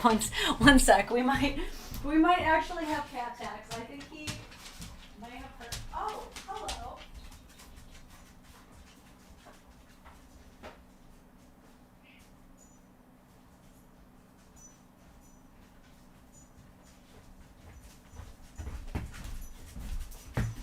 Okay, we do get cat tax. Catelia, our oldest baby, still no Mochi. He's off doing his own thing. He usually protects our garden, but our neighbors actually recently started letting their Siamese cat out as well, and I have a hunch they may have found each other. But we still get some cat. This is amazing because this is the cat that my husband came with, and she is the most cat-like cat I've ever met in my life.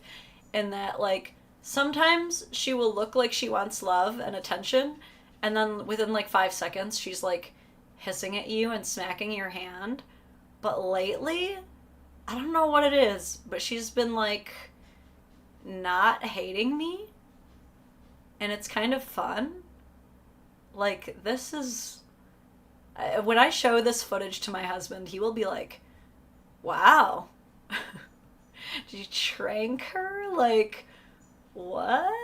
Oh, wow, I don't want to let go. This is, like, really good for my anxiety.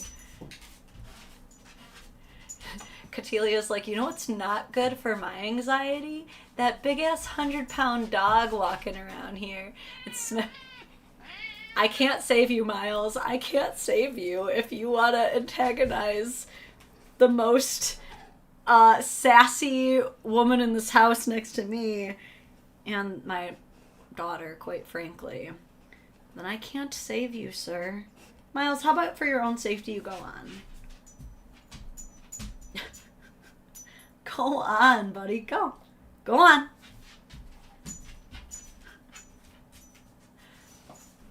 Anyway, all right. She's like, I stay, I fits, I sits. All right, so we have cat for the rest of the story time. Do you want to talk about custody, Karens? Well, at least we'll have a lot of side eye for the rest of these stories. That's pretty much what this cat is made of. What a little baby. Someone does not like the attention being shared. How about you lay down in here, bud? You can chill with us. He's looking for any remnants of milk bone. All right. This next submission for custody Karen judgment is another submission from a stepmom writing on behalf of her husband. She says, posting for my partner who doesn't have a Facebook. She says, my partner has a 3-year-old, and this weekend was his first time having her in our town unsupervised. He just was granted having her 1 night a month. We aren't sure why it's only 1 night. When him and Mom went to court, he asked for weekends and split holidays. Mom made it seem like she would be in danger, saying things like that he's racist, his daughter is biracial. She said he was diagnosed bipolar and that he's manic. All this stuff to make him look really bad. Well, when she found out he was given 1 night with his daughter, she made him a GoFundMe and she made a GoFundMe and is trying to take the 1 night away. This is another thing that if you're not super familiar with how court works, it's not like you file and you're like, hey, I want some parenting time.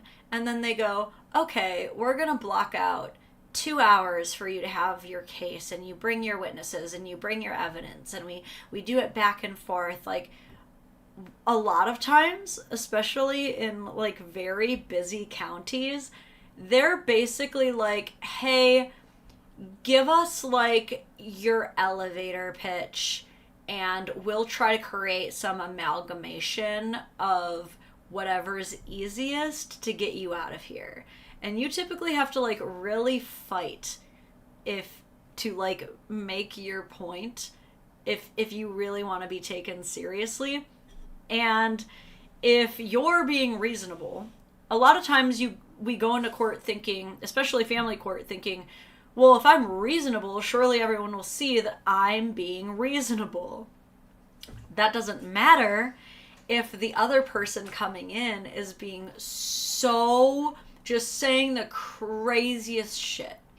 Because now it doesn't even matter how unreasonable you are, because suddenly you're battling this uphill battle against bipolar accusations.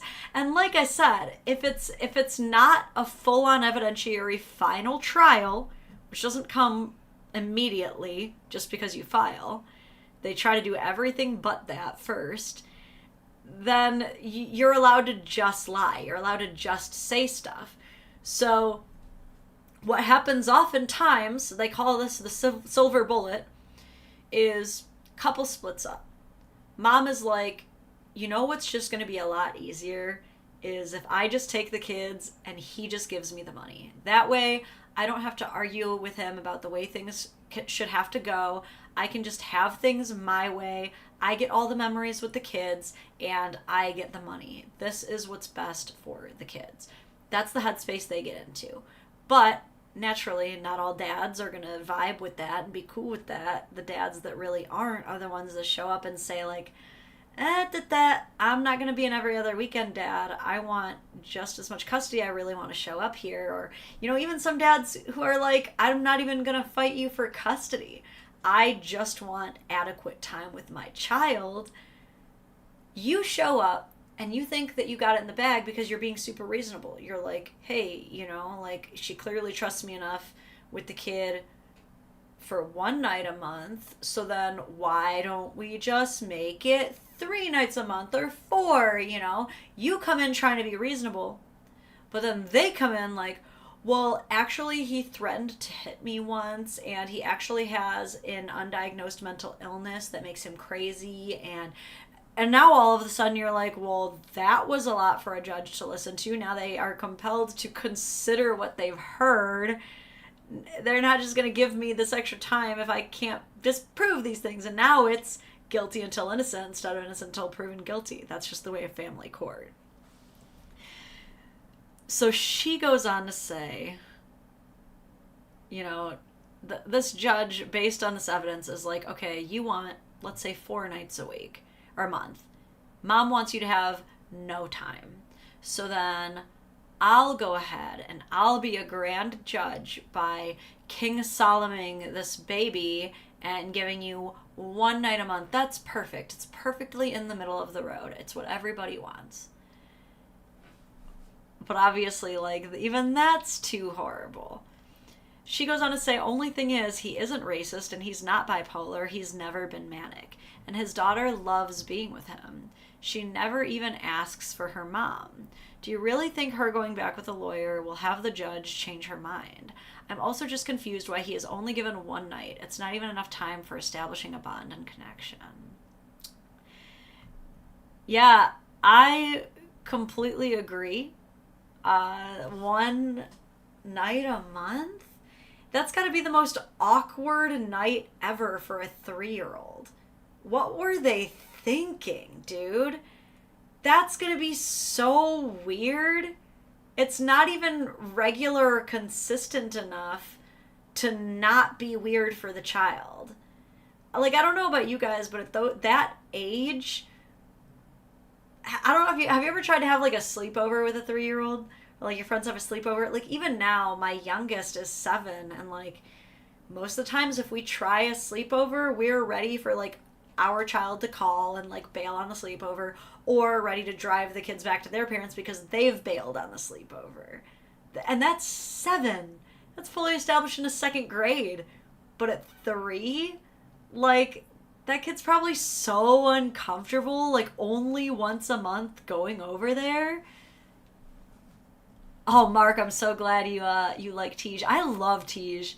I'm not about to just like take sponsorships for no reason. I've been with Tej for a long time, and it's great because, you know, I have a junior in high school now, and he has no excuse not to smell good because I'm sponsored by a men's healthcare company. Anyway, some people ask for some more information on this post. Someone said, if the child is 3, how long was it since Dad last saw the child? Has the judge said anything about a step-up plan? You guys know I love step-up plans. She responds, Dad sees child for 2 days every month. Judge did not say anything about a step-up plan. Mom definitely isn't happy. She wants her boyfriend to adopt the daughter, and even wrote so in a letter to the court. It is so unbelievably wild to me the way people will show their entire hand to the whole courtroom. They'll pull down their pants and show their whole ass, and no one even blinks. They're just like blind to it. If I was a judge and someone literally said to me, I don't want the biological father of my child involved, I want him fully replaced with my boyfriend, I want my boyfriend to adopt him, but the dad was there saying, I'm an active participant, I would like to be an even more active participant, I would be side-eyeing the out of this person who's like, nah, I just want to adopt my kid out. Because that's reminiscent of adoption trafficking to me. And as a judge, I would be wanting to avoid that. But no, we're entertaining it? Really? Can we disbar this motherfucker? Because it sounds like every choice that this judge made when handling this case was negligent at best. You really looked at this. You looked at what is a clear sign of parental alienation. These are clear red flags for one of the most harmful things a child can go through. And you ignored that because you want to hear out her interests. And then you decided one night a week is an appropriate time for a 3-year-old to share with a parent? Tell me you have absolutely no education in early childhood development and psychology without telling me, because that judgment is insane. And that's another point. Mark points out, I want my boyfriend to adopt my kid. Exactly. You don't even have an established long-term relationship. Like, you're not even married. What? How long has this boyfriend been the boyfriend, even? So I want to hear from you guys. Who is the custody Karen in this situation? the people who are fighting for more time, preventing this poor, sweet boyfriend from adopting another man's child, or or is this ex-wife, is the mother of this child, being a bit of a custody Karen? What do you guys think? I vote the ex. I don't even want to let you guys vote. I vote the ex. It doesn't even matter what you guys think. I actually use my veto power on this one. And it sucks to be in a position like that. It really does. For everybody involved. Like that poor 3-year-old, and it probably is worsening her relationship with her dad because the stark contrast, the lack of routine, it's gotta just create like a pit of almost trauma in the kid and discomfort. And now that's always going to be associated with the dad, and it's not even his fault. 1 night a month is the dumbest decision a judge could make. Like, what's crazy is even when dads are like coming off drugs, they'll usually have more hours supervised at least. And that's still a better routine for the child than just 1 night a month. That's so weird. I can't put more. I got blocked by Twitch for being offensive. How do I unblock you? I would like to veto Twitch on this one. That would be horrifying for the bio dad. Completely agree, Victor. Horrifying for everyone. I feel most bad for the kid in this situation. Cameron, thank you again for another super chat. Says would be really awkward when the boyfriend breaks it off and takes the kid. That's what's crazy. Is now you just got a whole other custody battle in that situation. Could you imagine too? And now you gave some guy who's not even biologically related as much right to like take you for child support as your ex. That'd be goofy. All right. I want to go over some texts with you guys. See what you guys think about this. So if you're still walking around or requiring audio only, you don't need to view this. But like I said, seeing is believing sometimes. So I'm going to share some of this with you. This is the first series of texts we'll go over. But the other one is even crazier than this one. Can you see whispers while you stream? Oh, whispers, like private DMs on Twitch. I could if I left it open, but I didn't. I'm sorry. Cordelia, you're leaving me? Oh, no, not that. Hold on. I left my gym bag on the floor, and the cats are, like, obsessed with laying on my gym bag. And I can't let that happen again. I can't let them cover my ghee and cat hair again. Okay. Sorry. Had to prevent some disastrous effects. I'm just sending what you at Twitch didn't like their whisper. Okay, thank you. I will have to check my DMs because I still have to comment. I still have to message back. It was like PCW something. The guy who gifted 100 subs. I want to like send him something sweet, so I have to do that after this. Okay, this guy writes in, I need help from any fathers out there dealing with simple bullshit like this. How do you even respond to someone who clearly doesn't give a fuck about anything else but themselves? So we're going to go over some text messages. We're going to determine who of these two may or may not be the Karen here. Maybe we can also be like, you know how there's like the Obama translator? Maybe we can be the custody Karen translator. Let me pop these up. All right, this reads, Kayla said you wanted me to tell you I'm picking up the kids tomorrow night. I'm bringing them to Charlie Saturday morning. You got an extra day for family stuff. Now I have family stuff on Saturday. So this is from the mom to the dad. I'll be there around 6:30, so you still have the day. I'm not arguing. It's what's happening. Okay, so once again, we have another one of those situations like we saw earlier where one of the parents is just like, I'm not asking you, I'm telling you.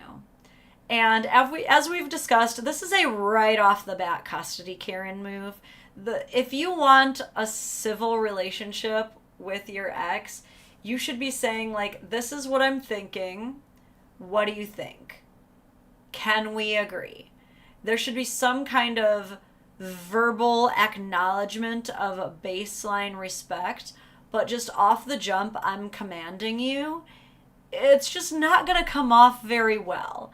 So mom is already starting off a little custody Karen-y. Dad responds, why does all your messages come with hostility rather than conversation? But yup, you're the boss, right? Whatever you say goes. So I'm just going to psychoanalyze these messages a little bit. He's right to call out the fact that she's being hostile just off the jump for no reason. I think that's always the best way to deal with hostility, is to just kind of nip it in the bud as quick as you can. Like, whenever people yell at me, the first thing I do is say, why are you yelling at me? It's usually enough of something to kind of, like, at least get them to stand back and realize, like, okay, so we're not going to yell at each other. We'll at least proceed like this. I just try to shut that down, because it's like, okay, we don't need to be yelling at each other. Why are you yelling, first of all? So I don't think he's wrong to say that. But then to immediately be like, but you're the boss, is not only is it kind of rolling over right off the jump, but it's, you don't want to meet them at their level if you can help it. Easier said than done. I know. Really hard not to get sassy with these types of people. But if you can help it, try to be the bigger person, okay? She continues, why don't you pay child support? Not hostility from me, telling you facts. All right, I'm already annoyed because, one, it's annoying when people, like, are hostile and then they want to go, I'm not being hostile. You gaslighting me? Why are you trying to gaslight me? You can't cut this tension with a knife. What do you mean you're not being hostile? Now, we're going to just bring up child support? Okay, that's not how child support works. I'll keep saying it throughout the stream, but I am the biggest advocate for shared time. The child support is not my biggest concern. Yes, parents should be paying and financially responsible for their children. However, if a man is behind in child support, that doesn't give you super custody or something. It's not like that gives you like a 2-point handicap, like Super Smash Bros. Style, where like you get more HP or something. Like, the parenting agreement remains as is. The way that you modify the parenting schedule remains as is. You do not have more power to modify the parenting time arrangement than you ever previously did, whether child support is owed or not. Because then what's the converse of that, right? Is if he pays extra child support, is he allowed to boss you around? No. So let's not have that be the way that we intellectually run things here. Catilia, I'm so happy that you're here. What a baby doll. She continues, I'm not being hostile, telling you facts. Be supportive and helpful co-parent, and then we can have conversations. Till you can do that, I'm just going to tell ya. Being the main boss is what primary custody gets ya. How many of you have heard some iteration of this? Well, as the primary custodian, this is why these labels get so toxic so quick. That's why I'm such an equal shared parenting advocate, is because when both parents are humbled and they're recognized both by greater society and the court of law as like, you both have rights to the children. Neither of you has power over the other. Checks and balances, bitch. That's like one of the only ways to truly humble people, because when they're given these titles of, oh, you're the custodial, you're the non-custodial, people take that as like, I'm the queen, you're the peasant. I'm the right one, you're the wrong one. I'm the good one, you're the bad one. No, you're just the one who sees the kid more often. Okay, the kid has two perfectly fine parents. This is crazy. Like, y'all are just power tripping so hard. She goes on to say, also, if you haven't gotten your mail lately, they're going to suspend your license soon if you don't pay. Which, honestly, thanks for the heads up. Like I said, they won't suspend your license as long as you call them and let them know what the deal is. So, kind of nice of her to warn them, but When they're about to suspend your license, both parents are notified. I don't know if you know this, but if you're delinquent enough, and I will say this, like, that's your responsibility, dude. Don't let your license get suspended. It's that easy. Now, if you have called and they are like, no, you have to pay the $2,000 in full or it's getting suspended, then I understand that you are screwed. Some offices won't work with you. Most will, though. So even though she's being a Karen, he does need to take responsibility and get on top of his child support, at least to the point that he's not losing his driver's license. I think we can all agree on that. A little bit of friendly accountability here.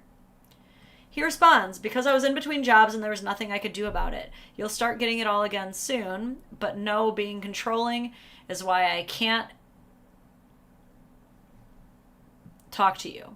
It's only ever your way, and you don't know how to have a civil conversation ever. Now again, I gotta give him a couple Karen points for speaking in empiricals. Always avoid this.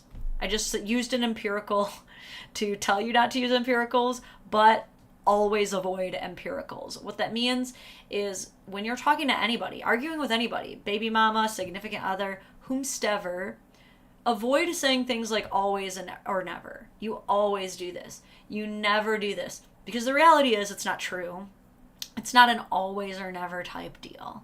Try to avoid stuff like that, because then you just are wrong, and then you're giving them ammunition to tell you that you're wrong. You know, you're not doing yourself any favors that way.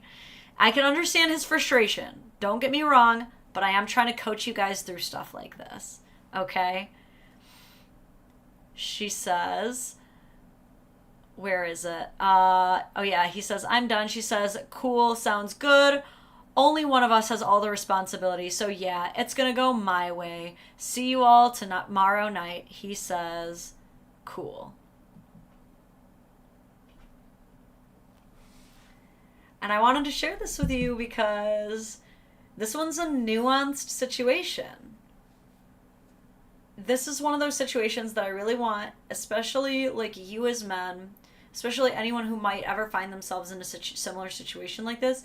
I want you guys to look over this and think about, would you have handled it similarly? How would you have handled this? How should he have handled this? Did he do everything right? Because I think we can all agree that she is indeed being a custody Karen. Absolutely. Off the jump.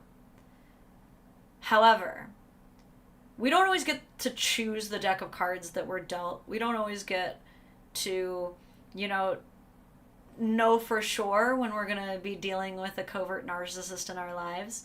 Yes, we do get to choose our own parents for our children for the most part, but sometimes we don't know how bad it truly is when we're there.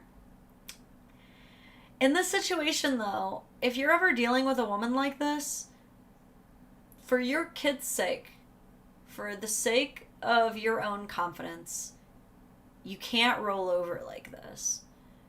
Trust me, I get why you would. It's not like I'm without empathy for this guy. He's probably been dealing with this nonstop, constantly. Not to mention he's out of work. He's probably barely getting by on ramen. He's probably hungry while he types this. And he's like, dude, I don't even have a penny to my name, and you're getting up my butt to pay for your stuff? I can understand the frustration. At the same time, this is where you have to know your rights. This is where it really comes into play to join these pro se groups, to look up your state's local laws, because if he did that, because here's the thing too, here's another little secret that they don't teach you.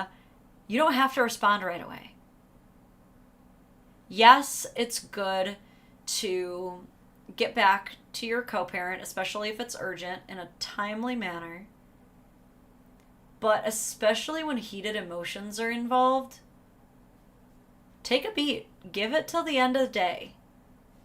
Let ChatGPT translate the whole thing you have written out into something more corporate friendly. Don't send the first thing that comes to your mind. They don't need a response right away. In fact, you can kind of delight in the joy of the fact that they are miserable waiting for you to have a reaction. But that's step number one, is recognizing they want a reaction. For better or for worse. Maybe she has good intentions of trying to get a reaction out of him. Maybe she's just trying to do anything she can to get him to step up. Maybe he really has been like behind on child support for a while. And it is frustrating. If you're the only one paying for a kid, I'm sure some of you know what that's like. It can be frustrating. However, that doesn't mean you could just start making demands. So what he needs to establish is, listen, I still am entitled to the parenting time agreement that we have, whether or not the child support is paid. I understand your concerns about a potential license suspension. I will take care of that. You know? That being said, you do not have unilateral decision making to modify our parenting time agreement. You can ask. If you ask me, I will be more amicable. But I don't think it's appropriate for you to wield your primary custodialship as a weapon in ways that you are not authorized to do so. You're allowed to call people out and be broke. You don't have to be X amount of paid up on your bills to tell people that they're being out of line. The fact of the matter is, everybody's got debt of some kind, right? You know, no one's getting on her ass. Like, just because this is a broken system where people can take away your license just because you're like $400 behind, doesn't mean it's right to weaponize it against people. Okay? Ah, dang it. And didn't have to block anybody all day, but as Tay's gotta go. Sorry. And the thing about like asking questions like that, ST, is that like, unfortunately, like, it's not even just like a mute. Like, you just have to go. Like, you get blocked forever, and that's what sucks.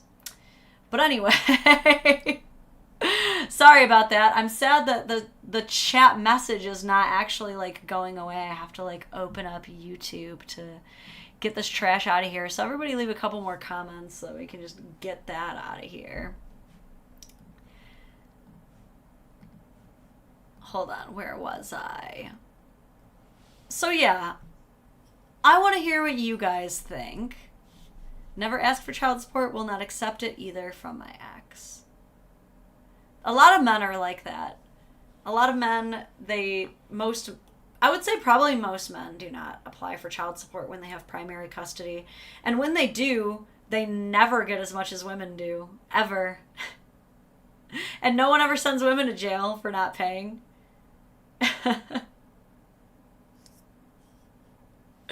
All right. I want to hear what you guys think. This is a one, the other, or both of them vote. And this is before we get into the craziest story of the day. The creme de la creme of insane custody Karen stories. This one will keep you up at night. You will all be so shook. But before that, let's vote. Is she the custody Karen for unilaterally deciding, like, hey, you had a family day, I'm just letting you know because I'm doing most everything anyway. I'm just going to take this time, and I'm still even being agreeable to you by letting you have until the end of the day. But it's happening because you need to pay her child support, or else. Is she being a custody Karen? Is he being the custody Karen by making excuses for not paying and for just being sassy in his responses instead of making an effort to work with her at all? Or are they both custody Karens? I'm curious. And actually, there are no mochi beans. I have Cotilia on my lap. I'll do one last loop for mochi before we go offline, though. I will. After our big story. I like Mark's response. She is a Karen, but he is being weak. And I hate to use that term because it's often like really weaponized against men. Like men are called weak for everything because people know that it's going to affect them, because men's entire value is basically on how emotionally and physically strong they are. So anytime a man is called weak, it's like such a punch to the gut. But yeah, you got to be strong when it comes to dealing with your ex-wife for your kid's sake. You got to be a little stronger than that. I hate to say it. Men and women. Men and women. Lord knows. You gotta be strong. She's the Karen. She's the Karen.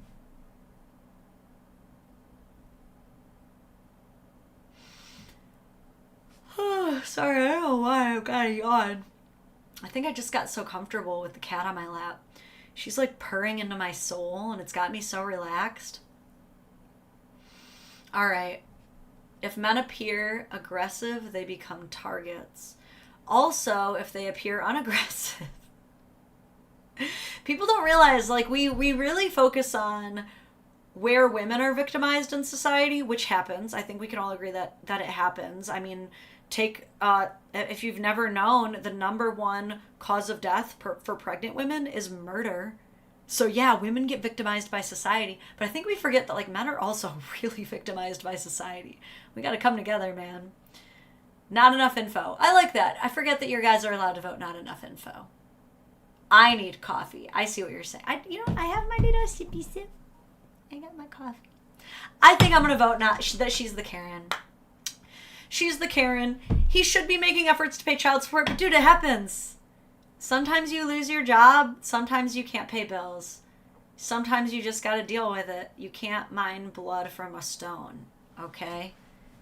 He's not a Karen just because he can't pay his bills. Now, if he's like that one guy and he refuses to work just to duck his responsibilities, a little bit of a Karen. A little bit. Okay. This one's so crazy.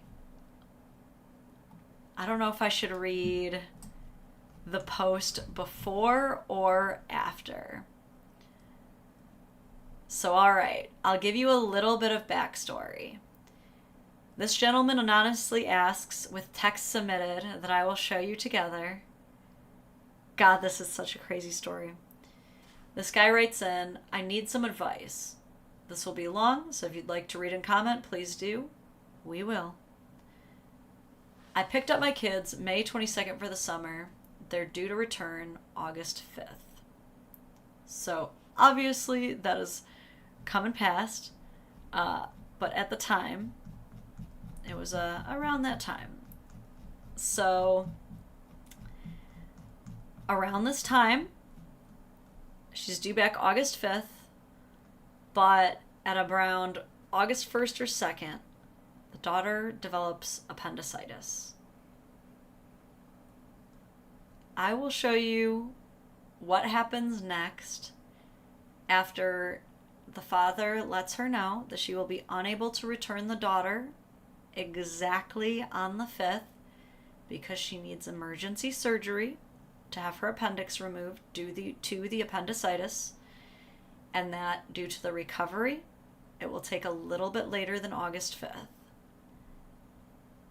And you and I will see how the mother handles this news through text messages. God damn it. Hold on. Why are we getting so many trolls in here? Oh, I'm so sorry, guys. I gotta open up the YouTube pop-out chat. And I gotta get more mods. Womp womp. Thank you for the comment bump. Appreciate it. Appreciate it. Damn it. Hold on. Let me go ahead and... I think it's just the way that it shows up. Yeah, I'm going to have to just turn off the chat for a little bit until the trolls go away. Womp. Yeah, if you guys... I think I already blocked them, but if anybody's still able to report it. So annoying, dude. Some weirdo, some hater, some jealous ass hater, some wife strike ass partner shaming fucking haters making troll accounts in my chat. Listen, just because I called you out for shaming your husband on the internet at some point in time doesn't mean that you need to beg for my attention. Anyway. So yeah, for the summer visit, child develops appendicitis at the very end of it. And when it comes time to return, Dad's like, I'm going to be a little bit late because of this emergent situation. So this is where it goes. She says, I'm calling... Oh, God.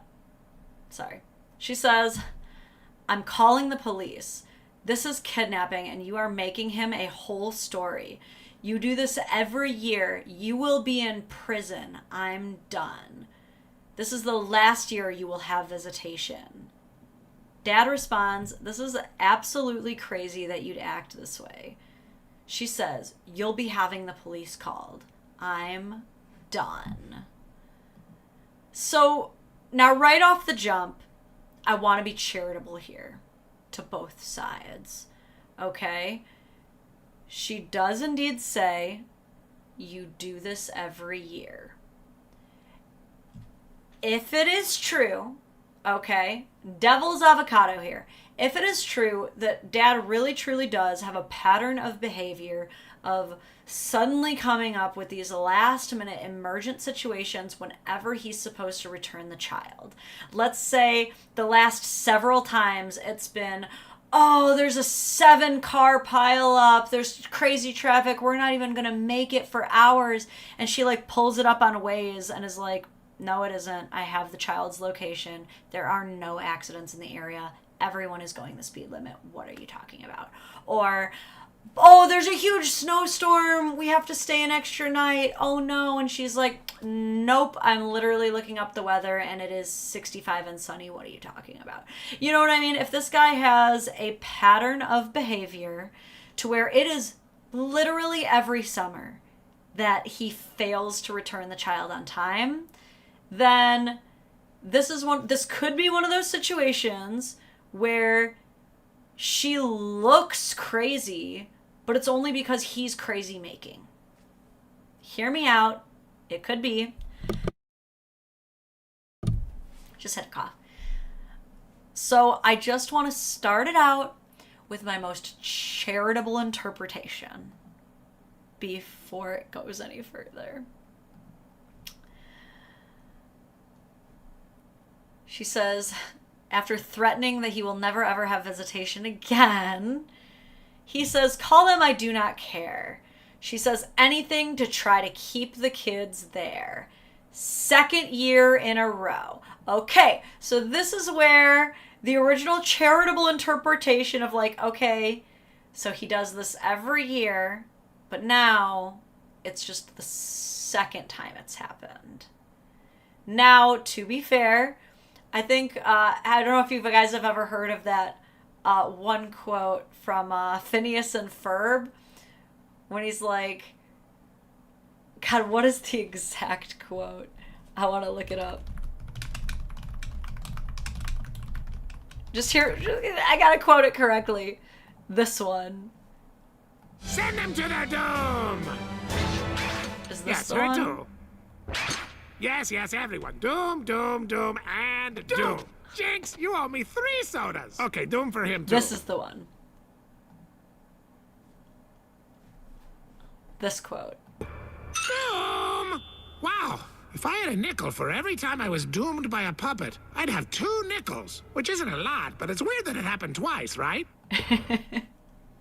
Like, it's not a lot of times to have an emergency situation come up right at the exact time of custody pickup, but it is weird that it happened twice in a row, okay? I think we can all agree on that. That being said, she says 2nd year in a row. Dad says she has appendicitis. Mom says, no, she doesn't. So already this is getting unhinged. I wanted to be charitable and be like, I mean, if he has a big habit of lying. And then another thought that I had is sometimes people will take one reason that they may have to maybe not trust someone, but then they'll kind of like hyper develop it into a very exaggerated, well, like now no one can ever trust you with anything type of situation.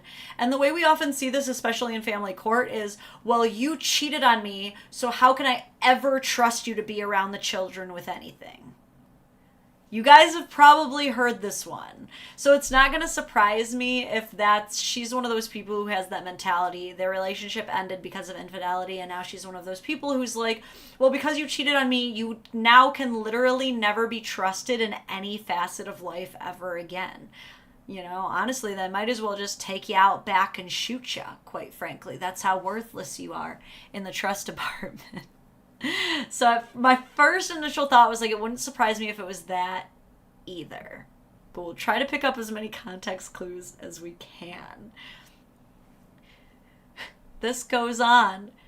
You've done something to fake this. I mean, look, my chaotic neutral might be showing a little here, but if bro found a way to fake appendicitis in order to secure more parenting time, he kind of deserves the victory at that point, right? I mean, right? Bro faked appendicitis to an entire hospital. Let him have the extra days.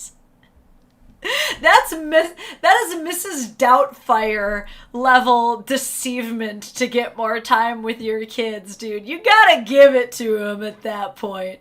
All right? He insists in an all-caps screaming match. Yes, she does. She says, that's how insane you are. You'll do anything to kidnap my kids. Custody Karen move like 794, saying my kids instead of our kids. Anytime you do that, you're being the Karen. They're your kids. You know you're being antagonistic by using the possessive my pronoun. You know you're antagonizing. You know you're trying to get a rise of them. You're being the Karen when you do this. He says, you're insane. She said, no, that's you, and you'll pay for this. I promise you.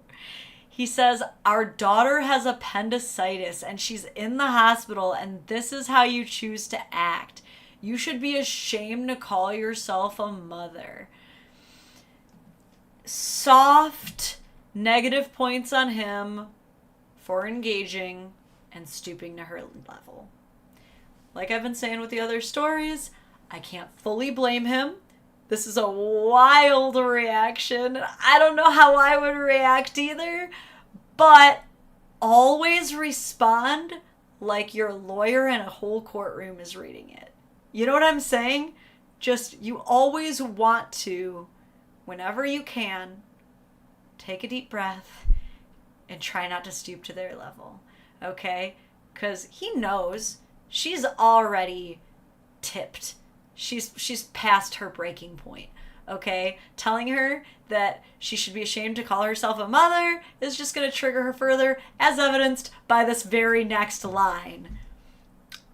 She's not even your kid, so I'd stop.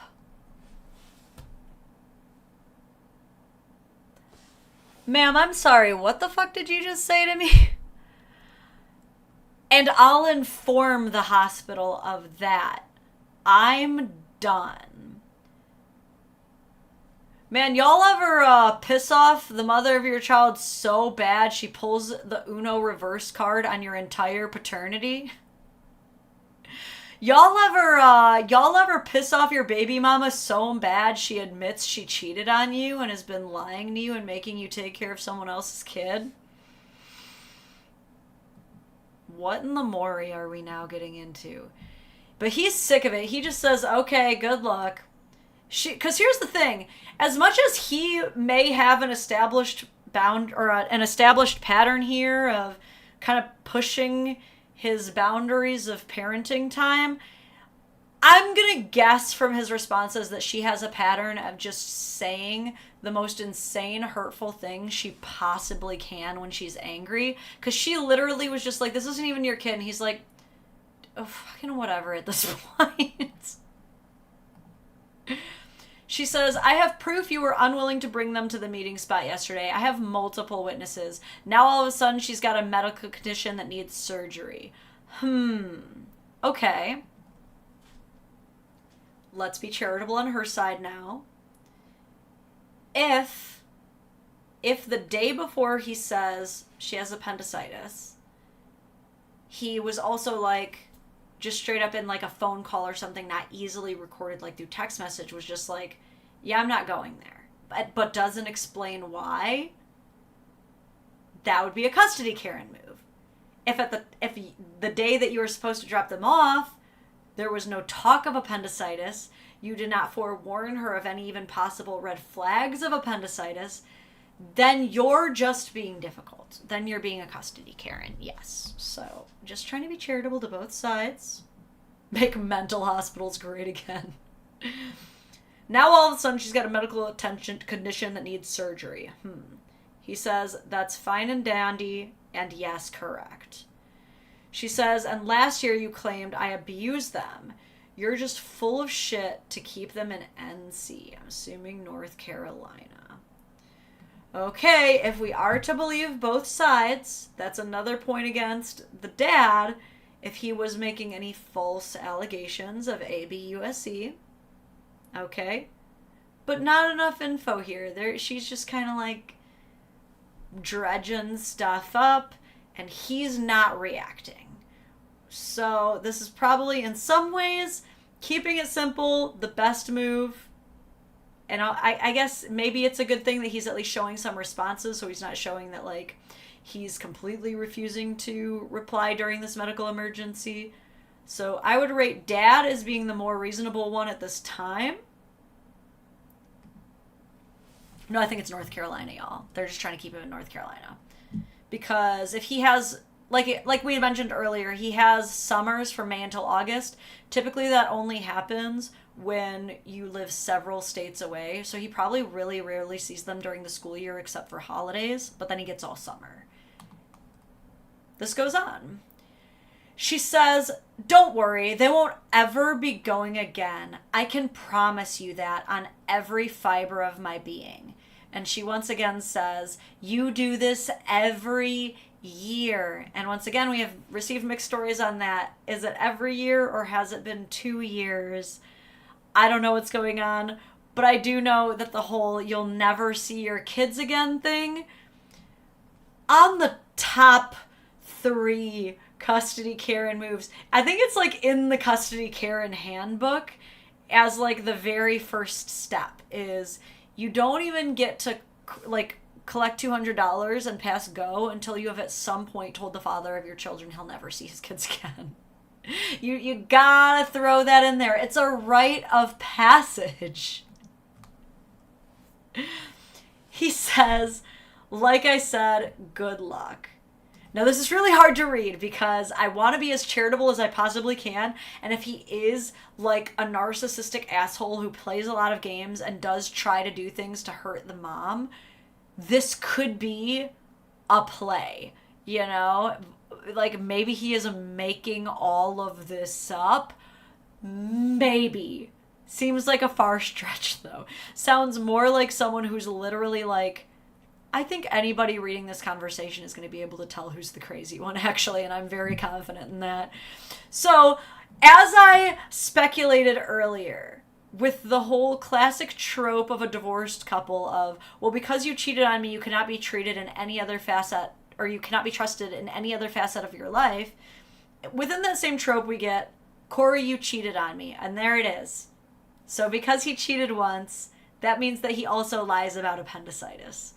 You know how cheaters just do that? Every cheater I know has made up an entire emergent medical condition for their child and force them into a surgery, Gypsy Rose's mom style. Just absolutely Munchausen by proxy that shit. You know how cheaters are. Sounds like she has a case of the audacitis. Audacicitis? Only took me 2 tries. I'm going to consider it a win. Thank you so much, Cameron. Cheaters gotta cheat. Cheaters gotta lie about appendicitis. Ascendipitis. They just start making shit up. Who lies about appendicitis? Corey, you cheated on me. And you know what? I also cheated on you.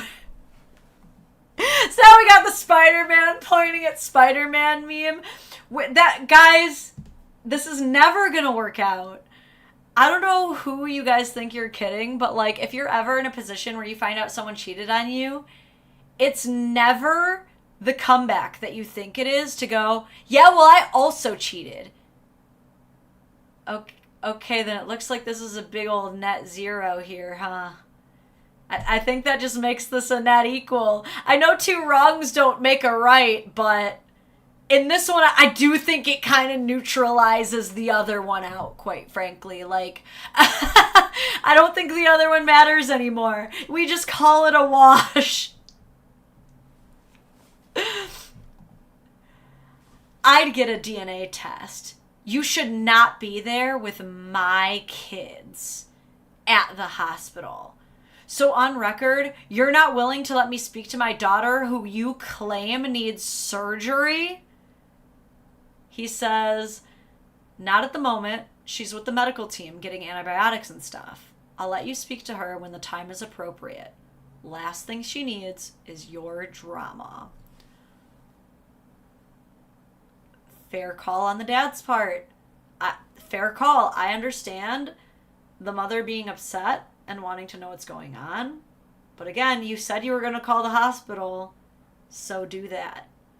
Okay? But as dad, we're prepping for surgery. Okay, I think a lot of us know what it's like to have a erratic mother. Many of you do, unfortunately. If you're about to go to surgery, as long as mom knows that I'm okay, that's all she needs to know, right? She says, don't worry, Corey. All you do will come back to you. There is no drama from the person who raised her and birthed. You are the sole issue in her life. Okay, so the mask is coming off. You guys saw. You guys were there. I tried. I tried to be as charitable as I could with this woman, but we've gone mask off. The covert narcissist is no longer covert. It's just a narcissist now. And the thing with these narcissists is they always think, I'm never the problem. I'm not hostile, you're hostile.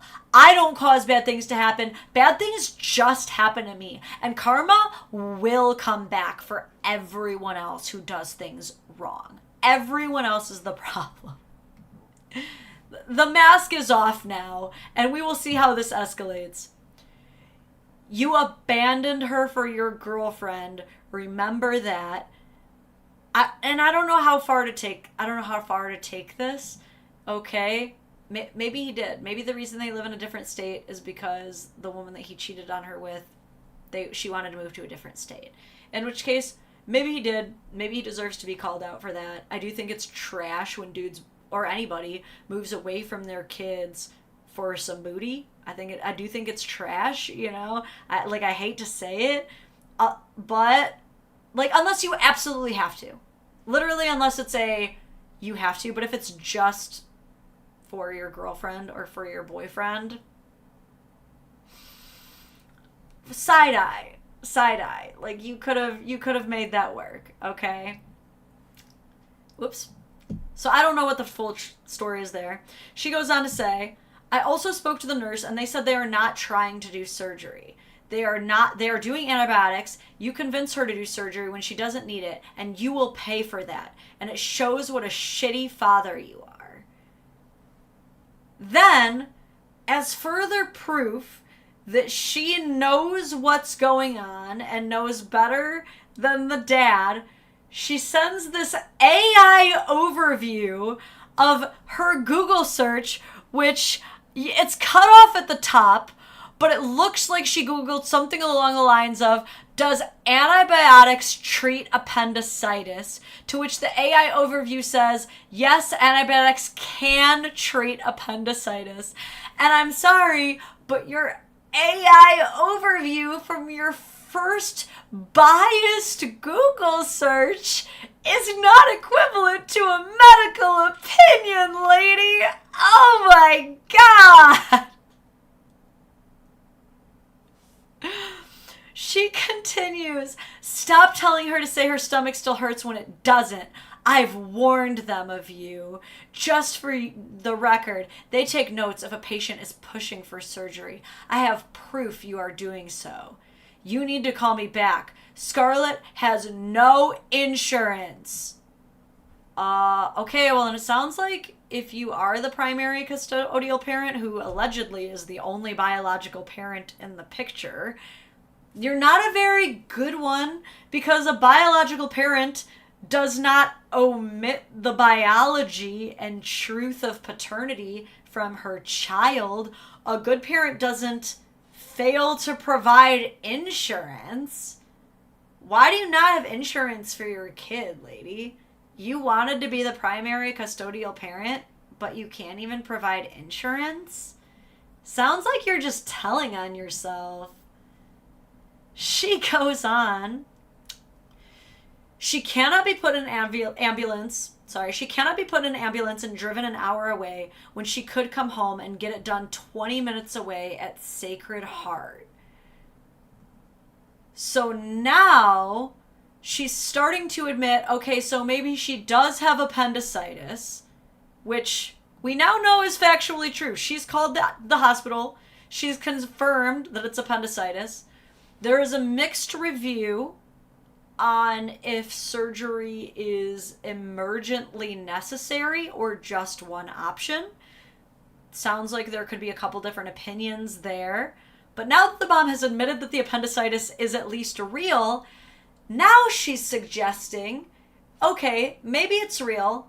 Maybe she does need surgery, but I want her to come home to do the surgery.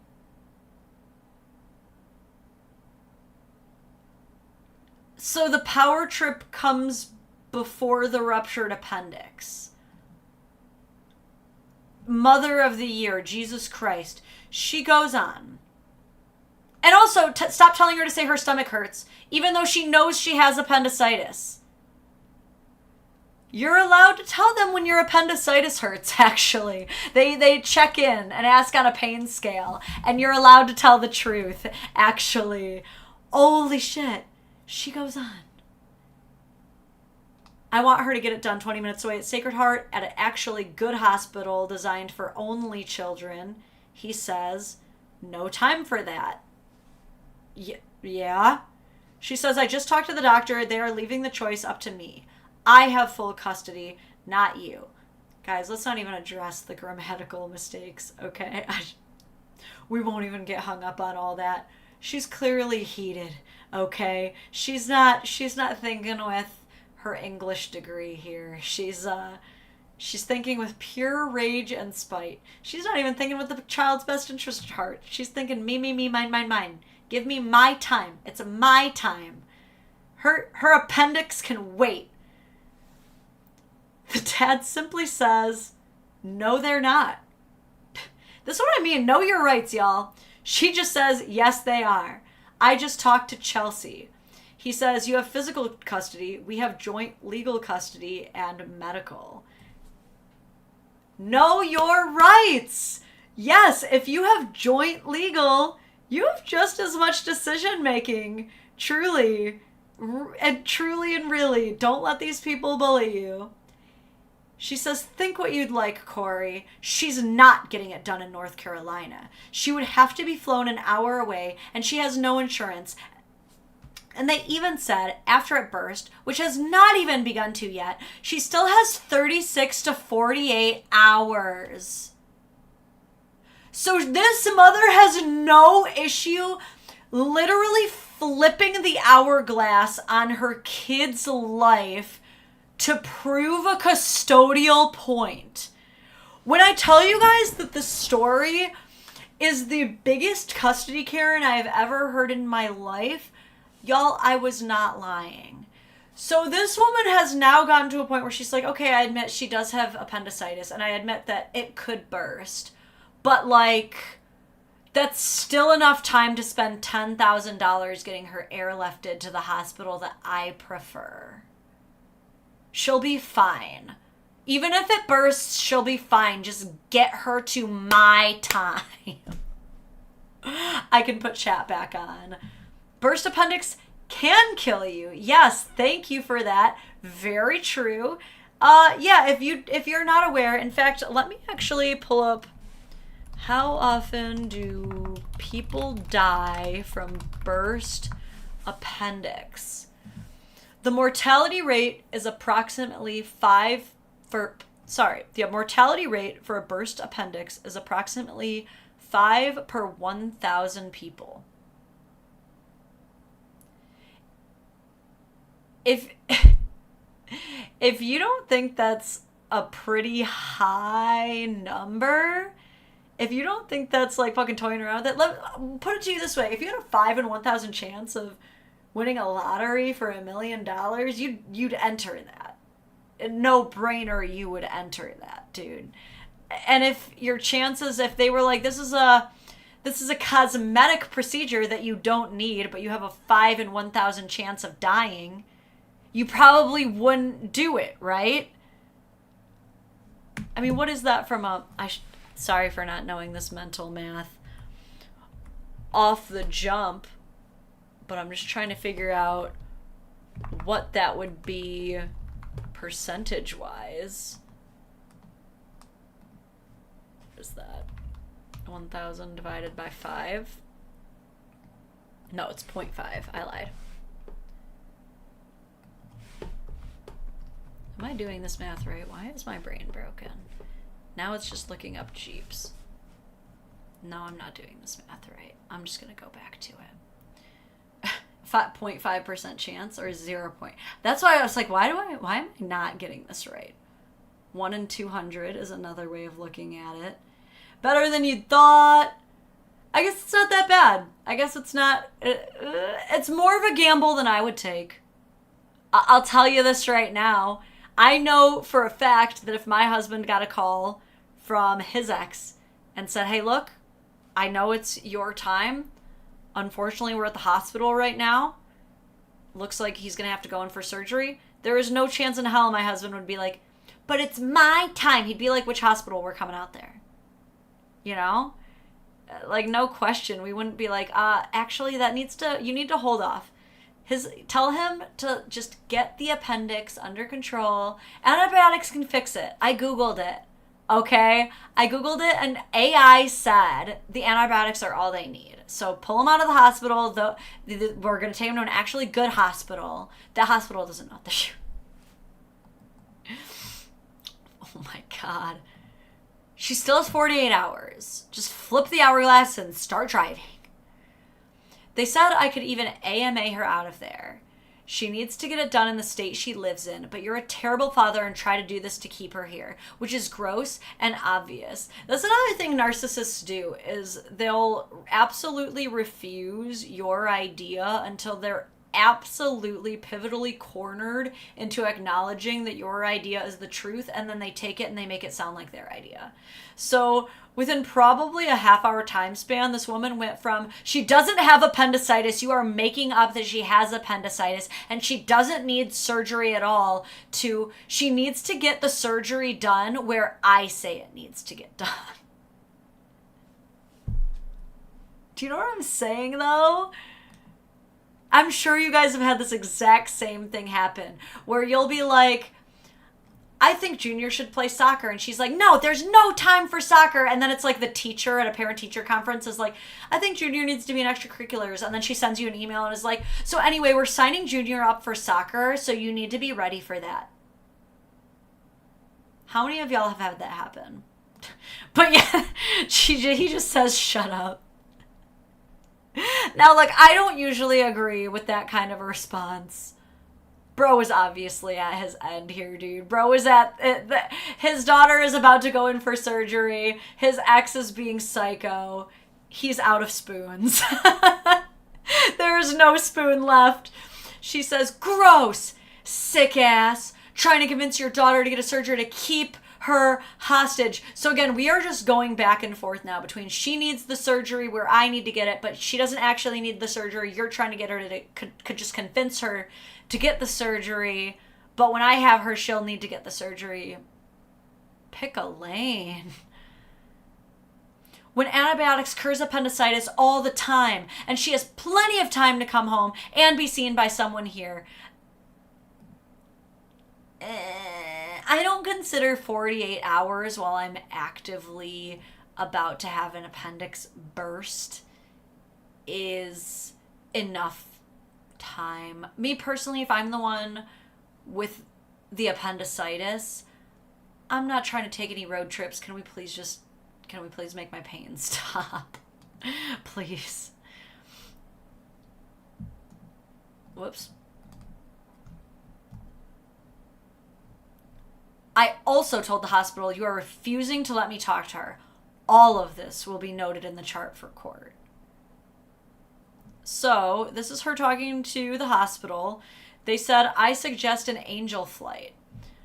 This person said a friend's mom cannot fly because of heart issues, but they are going to try to move her from Central California to Florida. She was given a rate close to $15,000 with an ambulance-type transport and assisted by nurses.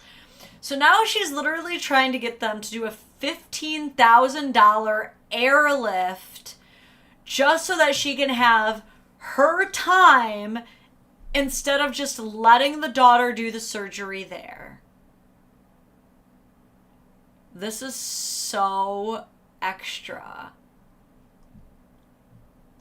She says, we do not have $15,000 to $20,000 to transport her an hour away when she could just come home and get it done here. But you want to hold her hostage there. Yes, he's the bad guy for holding her hostage in a hospital as she has appendicitis instead of taking her hostage into a vehicle away from the hospital as she is actively suffering a medical emergency so that he can appease an emotional middle-aged woman who is not under any emergent situation. I think Dad's the one with the priorities in the right headspace here. He says traveling 12 hours away with an already tripled in size appendix that could rupture at any time is not what's best for our child. This is a medical emergency. Emergency surgery to remove it before it ruptures. Then she could fucking die. So stop, and I'll do what's best for her, since your best idea is to make a child in pain and at risk for serious bodily harm traveling to the state of Florida because it's what you want. Grow up. Yeah, I'm not always for reaming out your ex and co-parent. Like I said, a lot of times that doesn't look good to the court. But in this specific situation, I would hope to God that any judge or lawyer reading this would be like, I'll allow it. She continues. Even once it has ruptured, she is still okay to 48 to 72 hours. Amazingly, she's a doctor now. Thank you to Google. Thank you to my one Google search and to AI Overview for my doctorate. Back to, I'm calling the police. You said you were calling the police 40 minutes ago. I completely see why this guy doesn't take her threats seriously ever anymore. I completely see why none of this phases him. He's just like, dude, you are an amalgamation of empty threats and drama.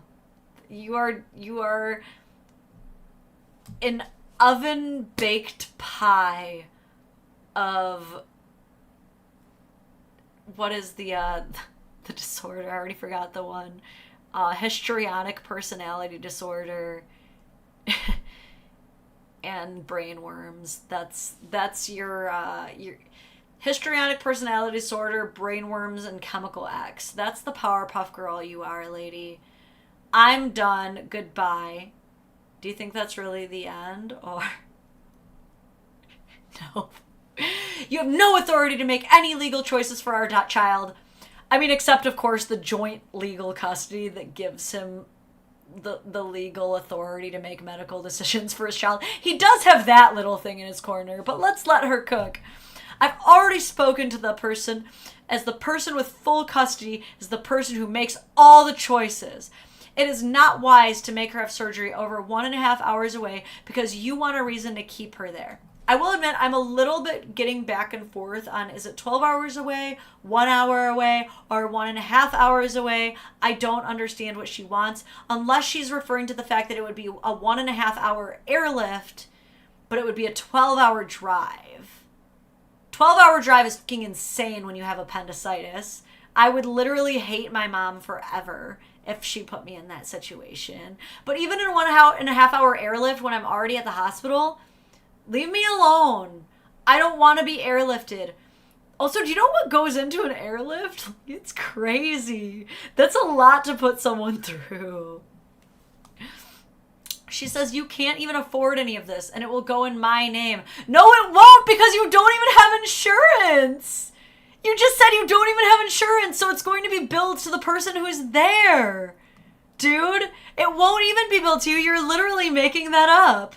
When she is okay to fly home and get treatment here where she actually lives. Good luck in court, Corey. Good fucking luck, dude. Refusing to let me speak to my daughter who wouldn't even be here if it wasn't for me. Before surgery at 9 years old. Ha. Good luck.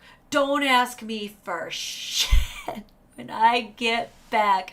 This is a full-on adult temper tantrum. And also, weird flex to be like, and you wouldn't even have this daughter if it wasn't for me. Because, same. Ain't that funny the way that works? Pretty sure it takes both the sperm and the egg for the kid to get here. No one's arguing. You did most of the biological work as far as the labor and delivery goes. But guess what? Unpopular fact here. A lot of ladies might not like to hear this. I'm going to read this from Cameron real quick. Literally gambling with your child's well-being should be immediate grounds for unfit to parent. Yeah, I hope this comes back to bite her in the ass. Okay. But to all the moms who ever want to pull the like, well, I made the kid card. Fine. Yeah. Pregnancy, labor and delivery, tough stuff. Trust me, my pregnancy was brutal. I was pregnant for 10 months instead of 9. She broke my rib cage. I threw up all day, every day. Then we needed an emergency C-section. Times were tough, baby. You want to know some crazy math, though? All of that is only 1% of my kid's life. Less if you count the birth as when life begins and not conception. For the whole 99% of the rest of my kid's life, Dad can do as much or more than me. Facts. These are the facts. So the next time you as a woman want to try to hold the whole, well, I made the kid for you argument. No, you didn't. No, you didn't. You consensually took part in an act that you knew could take you into your own medical condition that he doesn't even have rights or control over. And you knew that once his paternity was established, he would have rights. Because I know nobody taught you growing up that you're guaranteed child support or you're guaranteed primary custody. Okay? I don't want to hear this. I did all of this. You wouldn't even have her if it wasn't for me. Same. So let's share the accolades then. You wouldn't have a daughter if it wasn't for him either, lady. You can be mad about that, but it's true. But back to her temper tantrum. You're done. I have made sure everything I've done and said has been notated, and every lie you've said has been notated. He says, Trying to punish me because our daughter has appendicitis is actually insane. I don't know what not edited means, but we'll just keep scrolling. Like I said, grow the fuck up. I tried to have her call you, but you wouldn't listen and kept rambling on. She said, you not letting her speak to me, you will pay for in court. I will spend every penny I have to make sure you pay for this. Don't ask me for anything ever again. No ask for anything. You no ask. She's turned into Kevin from The Office when he's like, why use 7-word? 2-word do. Me say less word, waste less time. Don't ask for early trips, school play info, spring trips. Nope. You'll be treated how you treat me. Like shit. You worthless pile of dog. I told y'all these text messages were crazy. She got so mad she went full caveman. She went caveman mode, dude. Full on caveman. You can forget signing those papers. I'm having it all changed. Okay, well, if it's true that he's not even the paternal father of this child, maybe it'll all change anyway. I don't know. That's the crazy thing, though, is he probably still wouldn't lose any rights. This happened to my cousin's husband. He took on paternity for his son. Then she tried to get him on child support, all this stuff. Then after a while, she was just like, I actually don't even want to raise him. You can do it. And he later found out that they're not biologically related. She told him that that was his son, but he wasn't. But at that point, my cousin's husband was just like, this is my kid. And it's just been the three of them together. My cousin, the stepmom, him, the dad. None of them biologically related. All the real parents. Ain't that just the way? Ain't it crazy how even if he's not the real dad, he might still be a better parent than she is for that child. Let me take a second. Either my husband is home or package. If husbando home, I'll give you guys TJ tax. Let me go check. 1 sec. I always try to tell them to calm down. 1 sec.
Ooh, y'all, I just got rizzed up by this lady going door to door. I went up there and she was like, oh, we're just passing out these pamphlets. And I was like, cool. And she was like, you're beautiful, by the way. And I was like, ooh, girl, it takes one to know one. I was like, ooh, I'm getting rizzed up. Anyway. I love hearing deep boofs more than the high barks. Yeah, my dogs have some good boofs. That's the good word for it. I might have to change Miles' bark command to, instead of bark, I make him boof. That would be a funny one. I might have to completely change. Change the trick command. Anyway. He continues. Just an update. She's done with surgery. It went smoothly. Still in the process of waking up. I'm not sure what she will be up for once we get back in the room. So worst case scenario, you can talk to her in the morning. Her appendix was definitely inflamed and close to perforation or rupture. If I don't reply right away, I'm busy, not ignoring.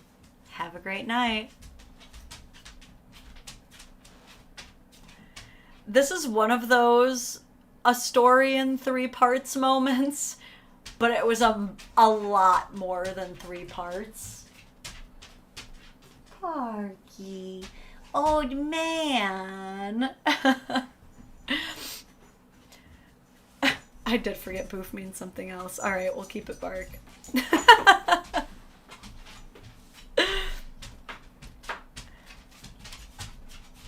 So this is where the rest of his post reads, because he was still asking for advice. He said, on August 1st, my daughter developed appendicitis and had emergency surgery. We were discharged from the hospital August 2nd with instructions that it was against the doctor's recommendation to travel back to the state of Florida from North Carolina. Or this might be Northern California, based on the previous context. However, if she absolutely had to, she could do so with frequent breaks. So, but again, okay, so Dad had to return daughter by August 5th. They are discharged August 2nd. And he is saying, I can't be back by August 5th. Technically, the hospital is arguing, okay, you could make the 12-hour drive with frequent breaks. Personally, if I'm the kid, I'm begging my dad to not put me in a car so soon after surgery. Just the very next day I get out of surgery and I have to be in a car and I have to get up and go use public restrooms and rest stops instead of just my own bathroom. You know, it's not a big deal. It's really not at this point, especially when you already have the discharge paperwork. You can see that, like, it's already happened. Whether you want to be mad or not that the dad decided to do this surgery, like, how mad can you really be that your daughter's appendix was close to rupturing it and he chose the surgery? That it just seems like medical neglect at that point. He continues, during the time at the hospital, the biomother stated that I had no rights to authorize medical treatment, that she wanted our daughter to travel to Florida before the surgery and did not care if it ruptured, that I was going to go to prison, that I was faking all of it, that I gave her the appendicitis. Basically, a bunch of BS. I didn't engage and let her ramble. We know that he engaged a little bit, but I would say he's mostly right. It was minimal engagement until he was, like, pushed. He continues, we ended up transferring hospitals to a pediatric hospital for the surgery as well. While at the pediatric hospital, my daughter told the doctor that her mom hits her, despite having a court order to protect them from physical punishment. This order came from a previous ABUSC allegation. So he's being he's not saying much about this, but we do know from the previous conversation, she did mention that he has accused her of this before. Sounds like you're just mad that you got called out, because here's the thing. Kids can be coached into lying. They can be. But if you're successfully able to be coached into all of that by a parent who has some visitation at best, that parent is an amazing con artist. You know what I mean? Because it's typically the parent with primary custody who has the best odds of coaching, not the one who's only getting occasional visits. Like, you think they're really spending all summer long, like, convincing the kid that the mom hits them? Maybe. It could happen. I'm sure it has happened. Okay? But I also think it's fair to put in the order, let's not hit the kids.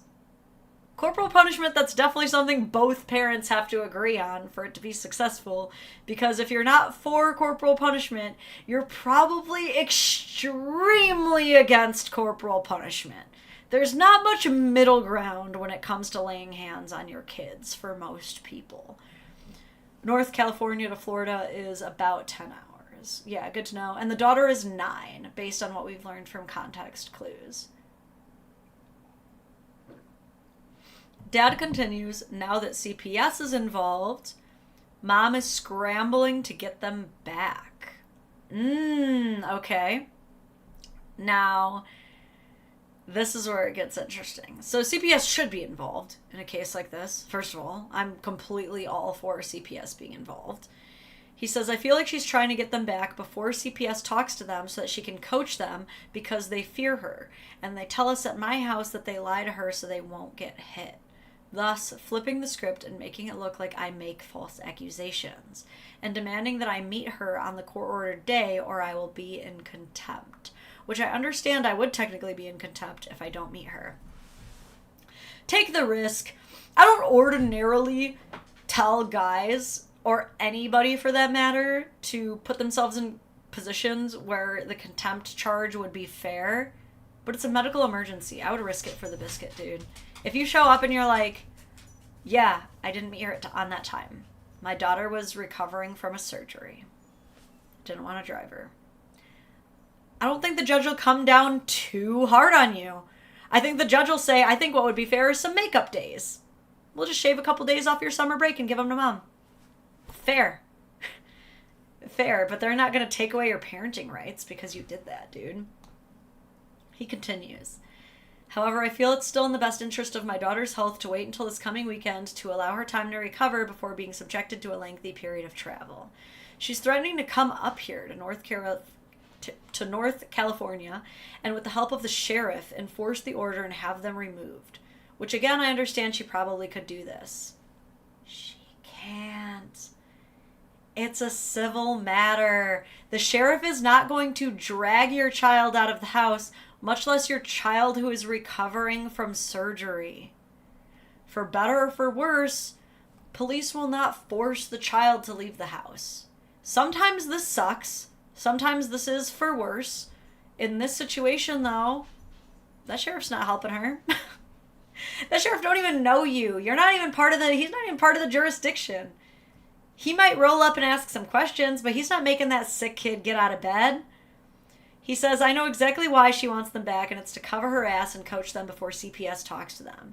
Any advice is appreciated. I'm scatterbrained, so sorry in advance if this doesn't make any sense. He ended up getting a lot of conflicting advice. There were some people that were like, if she's discharged, you should take her back. You know, quite a mixed bag here.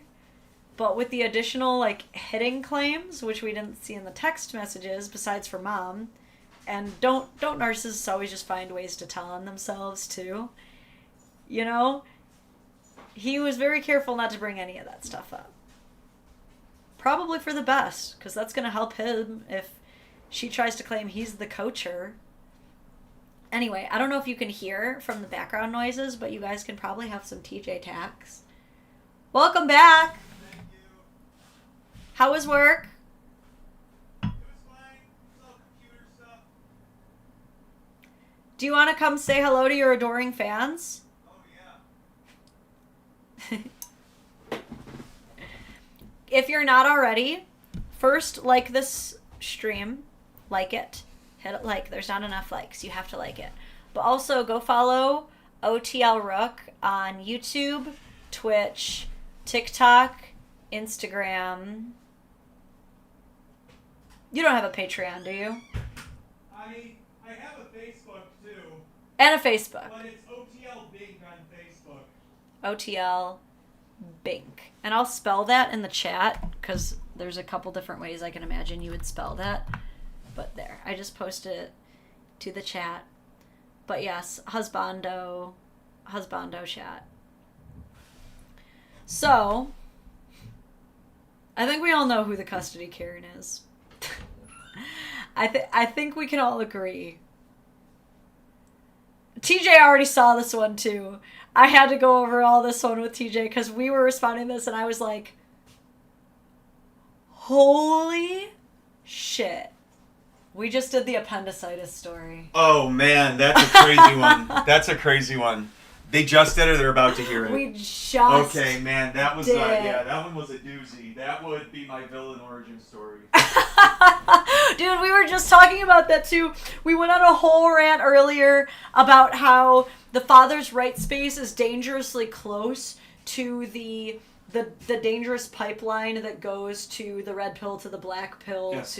to just straight up like misogyny pipeline. Yeah, no, and you're it's right, because of men who go through shit like this. And I was telling them, like, every well-written villain, when you learn their origin story, you're gonna be like, oh shit, I kind of see where you're coming from. But even a good written villain still remains a villain, in my opinion. Like, a villain shouldn't make you go like, oh, they're the good guy. But you are kind of like, oh shit, I kind of see what turned you dark now. Exactly, you can see I see what turned you dark, but you definitely zigged when I would have zagged, my guy. But it's like, yeah, that's how you make a literal enemy out of somebody. That is some next level, like, villainous behavior that is only going to create a nemesis. Yeah, and this story, someone just said it well. Dan Davis said, Custody Karen is an understatement in this case. Because that's the name of the stream, is Custody Karens. All right, I like it.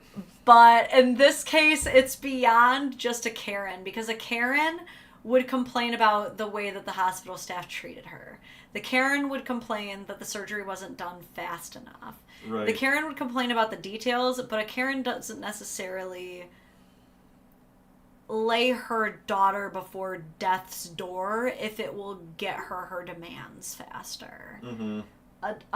A Karen would not say, like, well, it's my time, so I'll kill my daughter over it. Yeah, definition of having your cake and eating it too, dude. Jesus. The whole definition. Not even having your cake and eating it too. It's having your cake and then smashing it in the middle of the street so no one else can have it. That's what I've been trying to explain to my husband what having your cake and eating it too means for like our entire marriage. What are you talking, dude? I explained to you the literal historical meaning of having your cake and eating it. But eating it is the equal to destroying it because. Well, no, because the whole point is like. Oh, you're saying like you don't even get to like enjoy the time though. But yeah. That's what I'm saying though is like it's gone, so you don't get to enjoy it. Yeah, I guess it's like it's the same thing. It's like nobody getting the cake though. Your kids. It's truly cutting off your nose to spite your face. Oh, yeah, at this 100%. point is maybe the better colloquialism or metaphor. Ooh, I managed to make it back in time for TJ tax. Yes. Yay, we got a little. Okay. That was like our last big story of the day though. I think we can all agree that's the worst. And this is one of the comments too. This is crazy. This one girl says, OMG, she is insane. The anonymous person writes, it's crazy to me that everyone I showed this to says the same thing, yet I've been fighting for custody for almost 5 years now. And that comment really stood out to me because I feel like so many of us can relate. Like, when I tell my story to people, it, like, when I actually take the time to do it, most people are like, that's fucking crazy that you're going through that. And most people completely understand, like, why I became the dadvocate. But it's also, like, what's so crazy about this is you can't just tell people these stories. This story, the appendicitis story, is not what you talk about when you see your family at Thanksgiving dinner. This is not what you share with your girlies over mimosas at brunch. Like, these are not just casual conversation stuff. So even when you get the opportunity to hear people who can validate your struggles, it's not often. It's never going to be very often. And that's just crazy that he's been dealing with this for 5 years. And I've got to imagine every year gets worse because nothing's happening, because she's maintaining primary custody, and so it's just enabling her.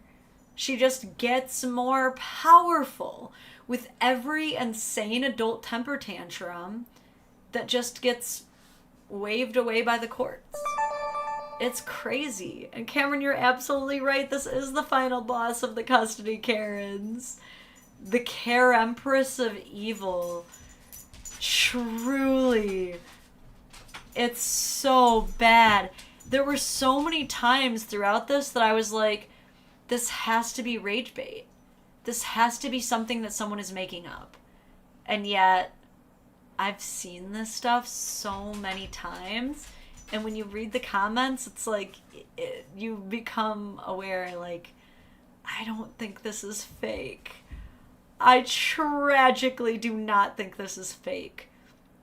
And that's got to be so gut-wrenching to be the parent who just dealt with this.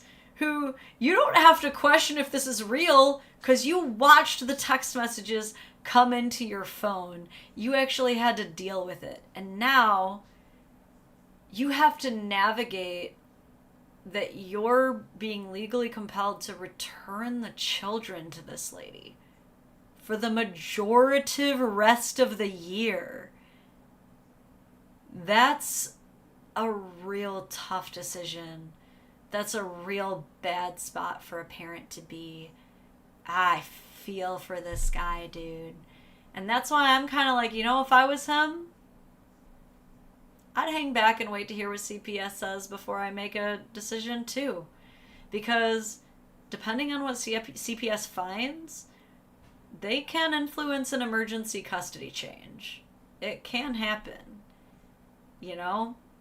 This is one of those rare situations where I might actually encourage the parent, yeah, you're stepping outside of your parenting time and this is borderline parental kidnapping, but when it comes to the best interest of the child, I think you got a strong argument, you know? Who's just meowing? Hold on. Oh, the people have been wanting you. All right, we got some last minute chonk, ladies and gentlemen. He's been secured. Miles, stop it. You're stressing out the chonker.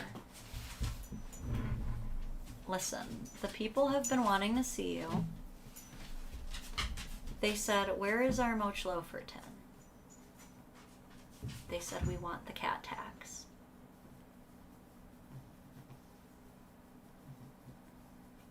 Can y'all hear him? I gotta get him closer.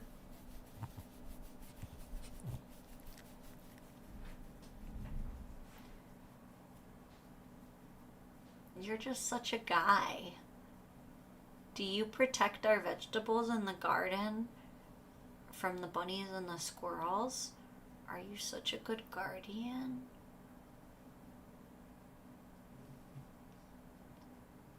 What a little buster dude. Again, best $50 I've ever spent, man. I can't believe someone just dropped this cat off on a bridge. This is like such an all-star get. If this cat was a Pokemon card, he would definitely be a holographic.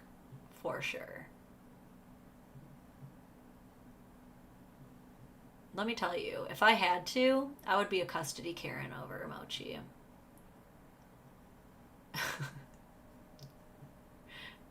I would. Dash my baby.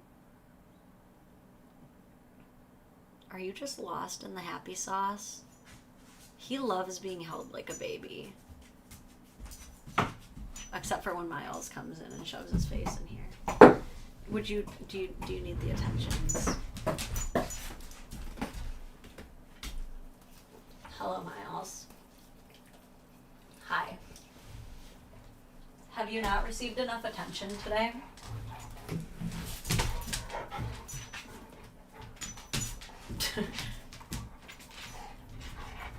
I think he wants to take me away, guys. What do you guys think? How about you bring me your rope? Go get your rope. Go get your rope. Go get rope. Go get rope. Go get your toy. Go get it. Go get your rope. He's telling me to go get it. He's arguing with me right now. He's like, no, you get it. I want to play with you, but... Stick!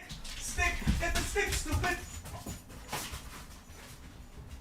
He will too. He does this. He goes, come on. Come on. That's how he takes you by the hand. He's like, I can show you the world. Let's go. Alright. We'll tug for a bit. We'll tug. While I check my emails. I don't even know if Sam is still in here. I'll email him back. See if any of y'all had some last minute custody stories. This is dangerous. You guys see me just get chomped on camera? I was about to say it's dangerous to look away while playing tug with Miles and then chomp. I've learned, and this is probably hard because of how tall you are, but... How tall I am. That was very kind of you. I've barely reached It's the kind way to phrase it. Is if you do have to look away, is you don't pull like this. You pull up? You pull up. Because then if he does have to reposition, he loses grip, and at the most, he gets farther down.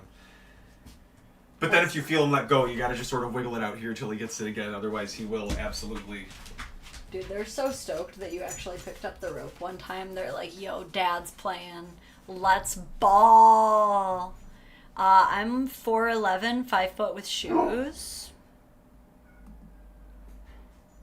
Alright, do you guys want to hear Steve's situation here? It's pretty quick. We got time for a quickie before we wrap up. We covered the big one. This is not going to be crazier than that, I imagine. But Steve says, the situation I'm trying to spotlight. Basically, my ex died. Ex's mother illegally seized custody, denied me access, and I had to fire up a whole court fiasco to even be able to let my daughter know I was there. Now, this is a wild one that I don't have much knowledge in how this even happens. I am not even fully sure how I feel about even the concept of grandparents' rights, if you've heard about this. No offense to grandparents. I'm sure if my mother-in-law was watching this right now, she would be like, but what do you mean you don't believe in grandparents' rights? But to be honest, I don't. I understand the very rare scenario that they exist in. So this would exist in a situation where both parents allow the grandparents basically primary custody. The grandparents are pretty much the one raising them, but then they abruptly cut off the grandparents. They can file for rights like, well, we're already an established role in the child's life, so we deserve some visitation. I've heard that this exists, but I think that it should be in these extraordinarily rare situations. Okay? Just because you birthed the birther, in my opinion, does not give you any rights to the child. Being a grandparent does not give you rights to the child. Being, that's why it's your responsibility to make sure that you have a healthy relationship, with your child, ideally, so that you can maintain that relationship with your grandchild. But I don't understand how we get into these situations where the parent takes the kid away from the biological parent, unless there's something major going on. Unfortunately, you do hear about a lot of parents where like both of them are on drugs, and so now grandma has custody. Too many times that happens. Okay. We have a brindle ball on the floor. So sweet. Baby. He goes on to say, I am now paying for the privilege of this woman stealing my daughter because the courts are in Texas, but I am in the upper Midwest. Okay, so basically it's a she filed first situation, and this is what I talked about always with these jurisdiction battles, is because Texas presumably had jurisdiction first, they're more willing to keep it in the family of Texas. Why would they surrender jurisdiction in Midwest when that means that all of the child support payments will leave the state? Why would they do that? Sorry, but you gotta follow the money. He goes on and says, police and sheriffs in El Paso in particular are not empowered to do anything Yep, we talked about this earlier. Despite this being a classic case of familial kidnapping, but they won't help you with that. You have to have 0 rights for it to even be considered that. All custodial disputes are to be treated as civil matters. Sadly true. It's a known problem that got reported back in 2014 because it's a he said, she said scenario. I am now paying child support to support the woman who kidnapped my daughter. This is a common problem according to the cops I was working with in that town in particular. This has been ongoing since November of last year. If you want more details on my specific situation, he says that he does have a GoFundMe, but does not link it here anyway. Tells everything up until then, but of course I don't have that. He says the page is titled Help Me Get Her Back, Please, but I bet you there's a million titled Help Me Get Her Back, Please. So, yeah, Steve, feel free to email me the GoFundMe sometime as a follow-up if you're watching. But, yeah, unfortunately, it sounds like Steven is pretty well aware of the pitfalls of family court that are going to be obstacles there, which is that, you know, they can't just... They're not just going to give it over. Apparently, the custody has been awarded to the grandmother in Texas. And so what he's going to have to do now is go to Texas and fight for custody. Unfortunately, you're going to have to fight for it back because it's been established now. The courts in Texas have established it. But you should have parenting time. That's one thing that I don't see here is what the parenting time agreement is. If you're paying child support, you're entitled to time. You just have to get a schedule. Since you're living in completely separate states, I'm imagining you're probably going to get summers and every other holiday. You have to decide at this point what is the better battle for you. And I guess this is kind of in the whole choose your battles spotlight of this live stream is you have to pick a battle. The other battle is still, even giving up is a battle when it comes to being father's rights. Even if you choose to just give up, that's actually probably the hardest battle you'll fight, because how do you even face yourself? You know, that's the hardest battle you can pick, is giving up. Because I don't know, my husband would not be able to even wake up and look himself in the mirror if he wasn't able to tell himself that he did everything that he could to try and see his son as often as he could. I don't think any of us would. I don't think me or my husband could ever live with ourselves if we didn't know for sure that we at least tried our damnedest. And so I would not recommend the giving up route, but you either can choose fight for custody in Texas, which is probably the second hardest battle after giving up. Custody battles are fucking wild, because your job in a custody battle is not to prove that you're fit for custody. That has nothing to do with it. What you have to prove is that the other person is completely unfit for custody. You can show, I earn just as much money or more. I can provide just as much space for the child or more. The child just loves me just as much or more. You can prove all of that. It will not help you attain custody. You need to prove that the parent is whacking them upside the head with a belt every other day while doing meth, while drinking a fifth of vodka by the hour. You have to really prove that this person is like worse than Freddy Krueger, dude. Custody battles are nasty work. Getting into a custody battle is like the ugliest thing ever, because they don't make it possible to be pretty. If only custody battles were about showing how fit you are, how much you can provide. It was about meeting the criteria for parenthood, and then you decide, okay, will one of you have it or will both of you have it? Wouldn't that be nice? But that's not the way it works.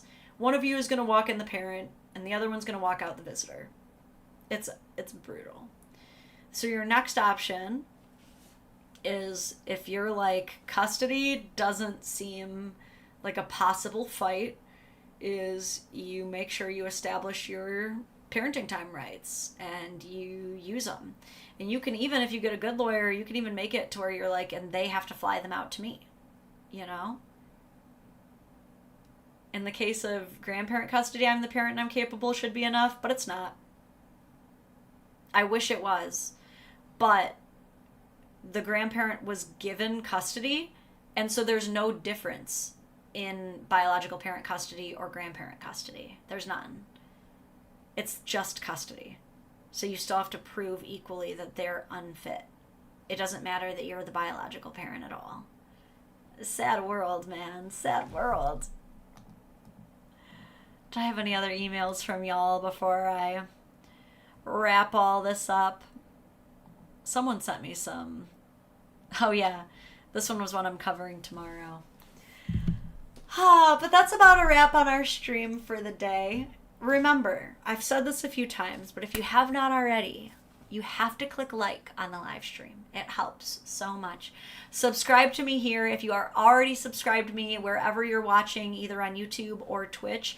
Do me a favor and also go find me on Facebook. A lot of you know already, you might not know. My Facebook page that had 370,000 followers on it that I had been building for years got hacked into last month. I've been getting the runaround from Meta, but it seems as though while they originally told me, yeah, we're going to get you your page back, we recognize that it's yours, we recognize that it's been hacked, they've now gone back on all of that and they've said, never mind, we're not giving it to you back, but have you tried using our advertising systems to build your new page? Have you tried giving us more of your money so that you can get screwed over again? So I don't know if I'm getting the old page back, so if you could please go like the new one. We just hit 5,000 followers, which does give me some new things, but eventually I want to work my way back into being able to do lives on there. I want to earn back monetization, even though this is the goofiest thing. These hackers take over my page, The Dadvocate. They rename it Story Love. They start shitposting these AI-generated rage bait stories with pictures of grannies with gigantic titties all over the place. It's a mess. It's weird. But get this. They don't remove me from the payout method. So even though their shit is whack and not as engaging or anything as my content, they're still making me money. Last month, they made me $750. This month, they earned me $350. And so it's like, yeah, I'm sad that I lost my page, but I'm also getting residual income without doing any work because these are the dumbest hackers who have ever hacked anything.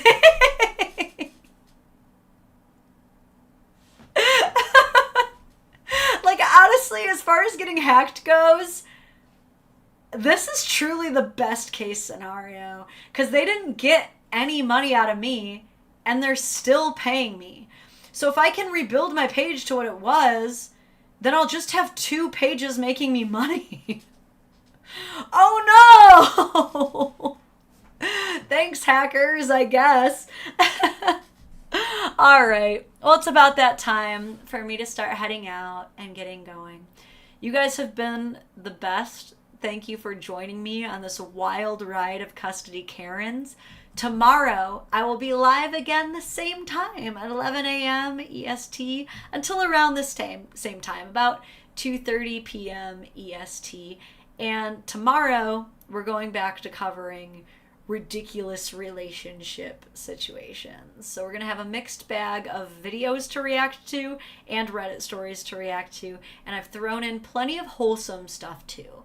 So we'll get a little balance of like craziness with a whole bunch of wholesome. It'll be a nice little snack. So thank you guys so much for joining me. I will see you guys soon. Until then.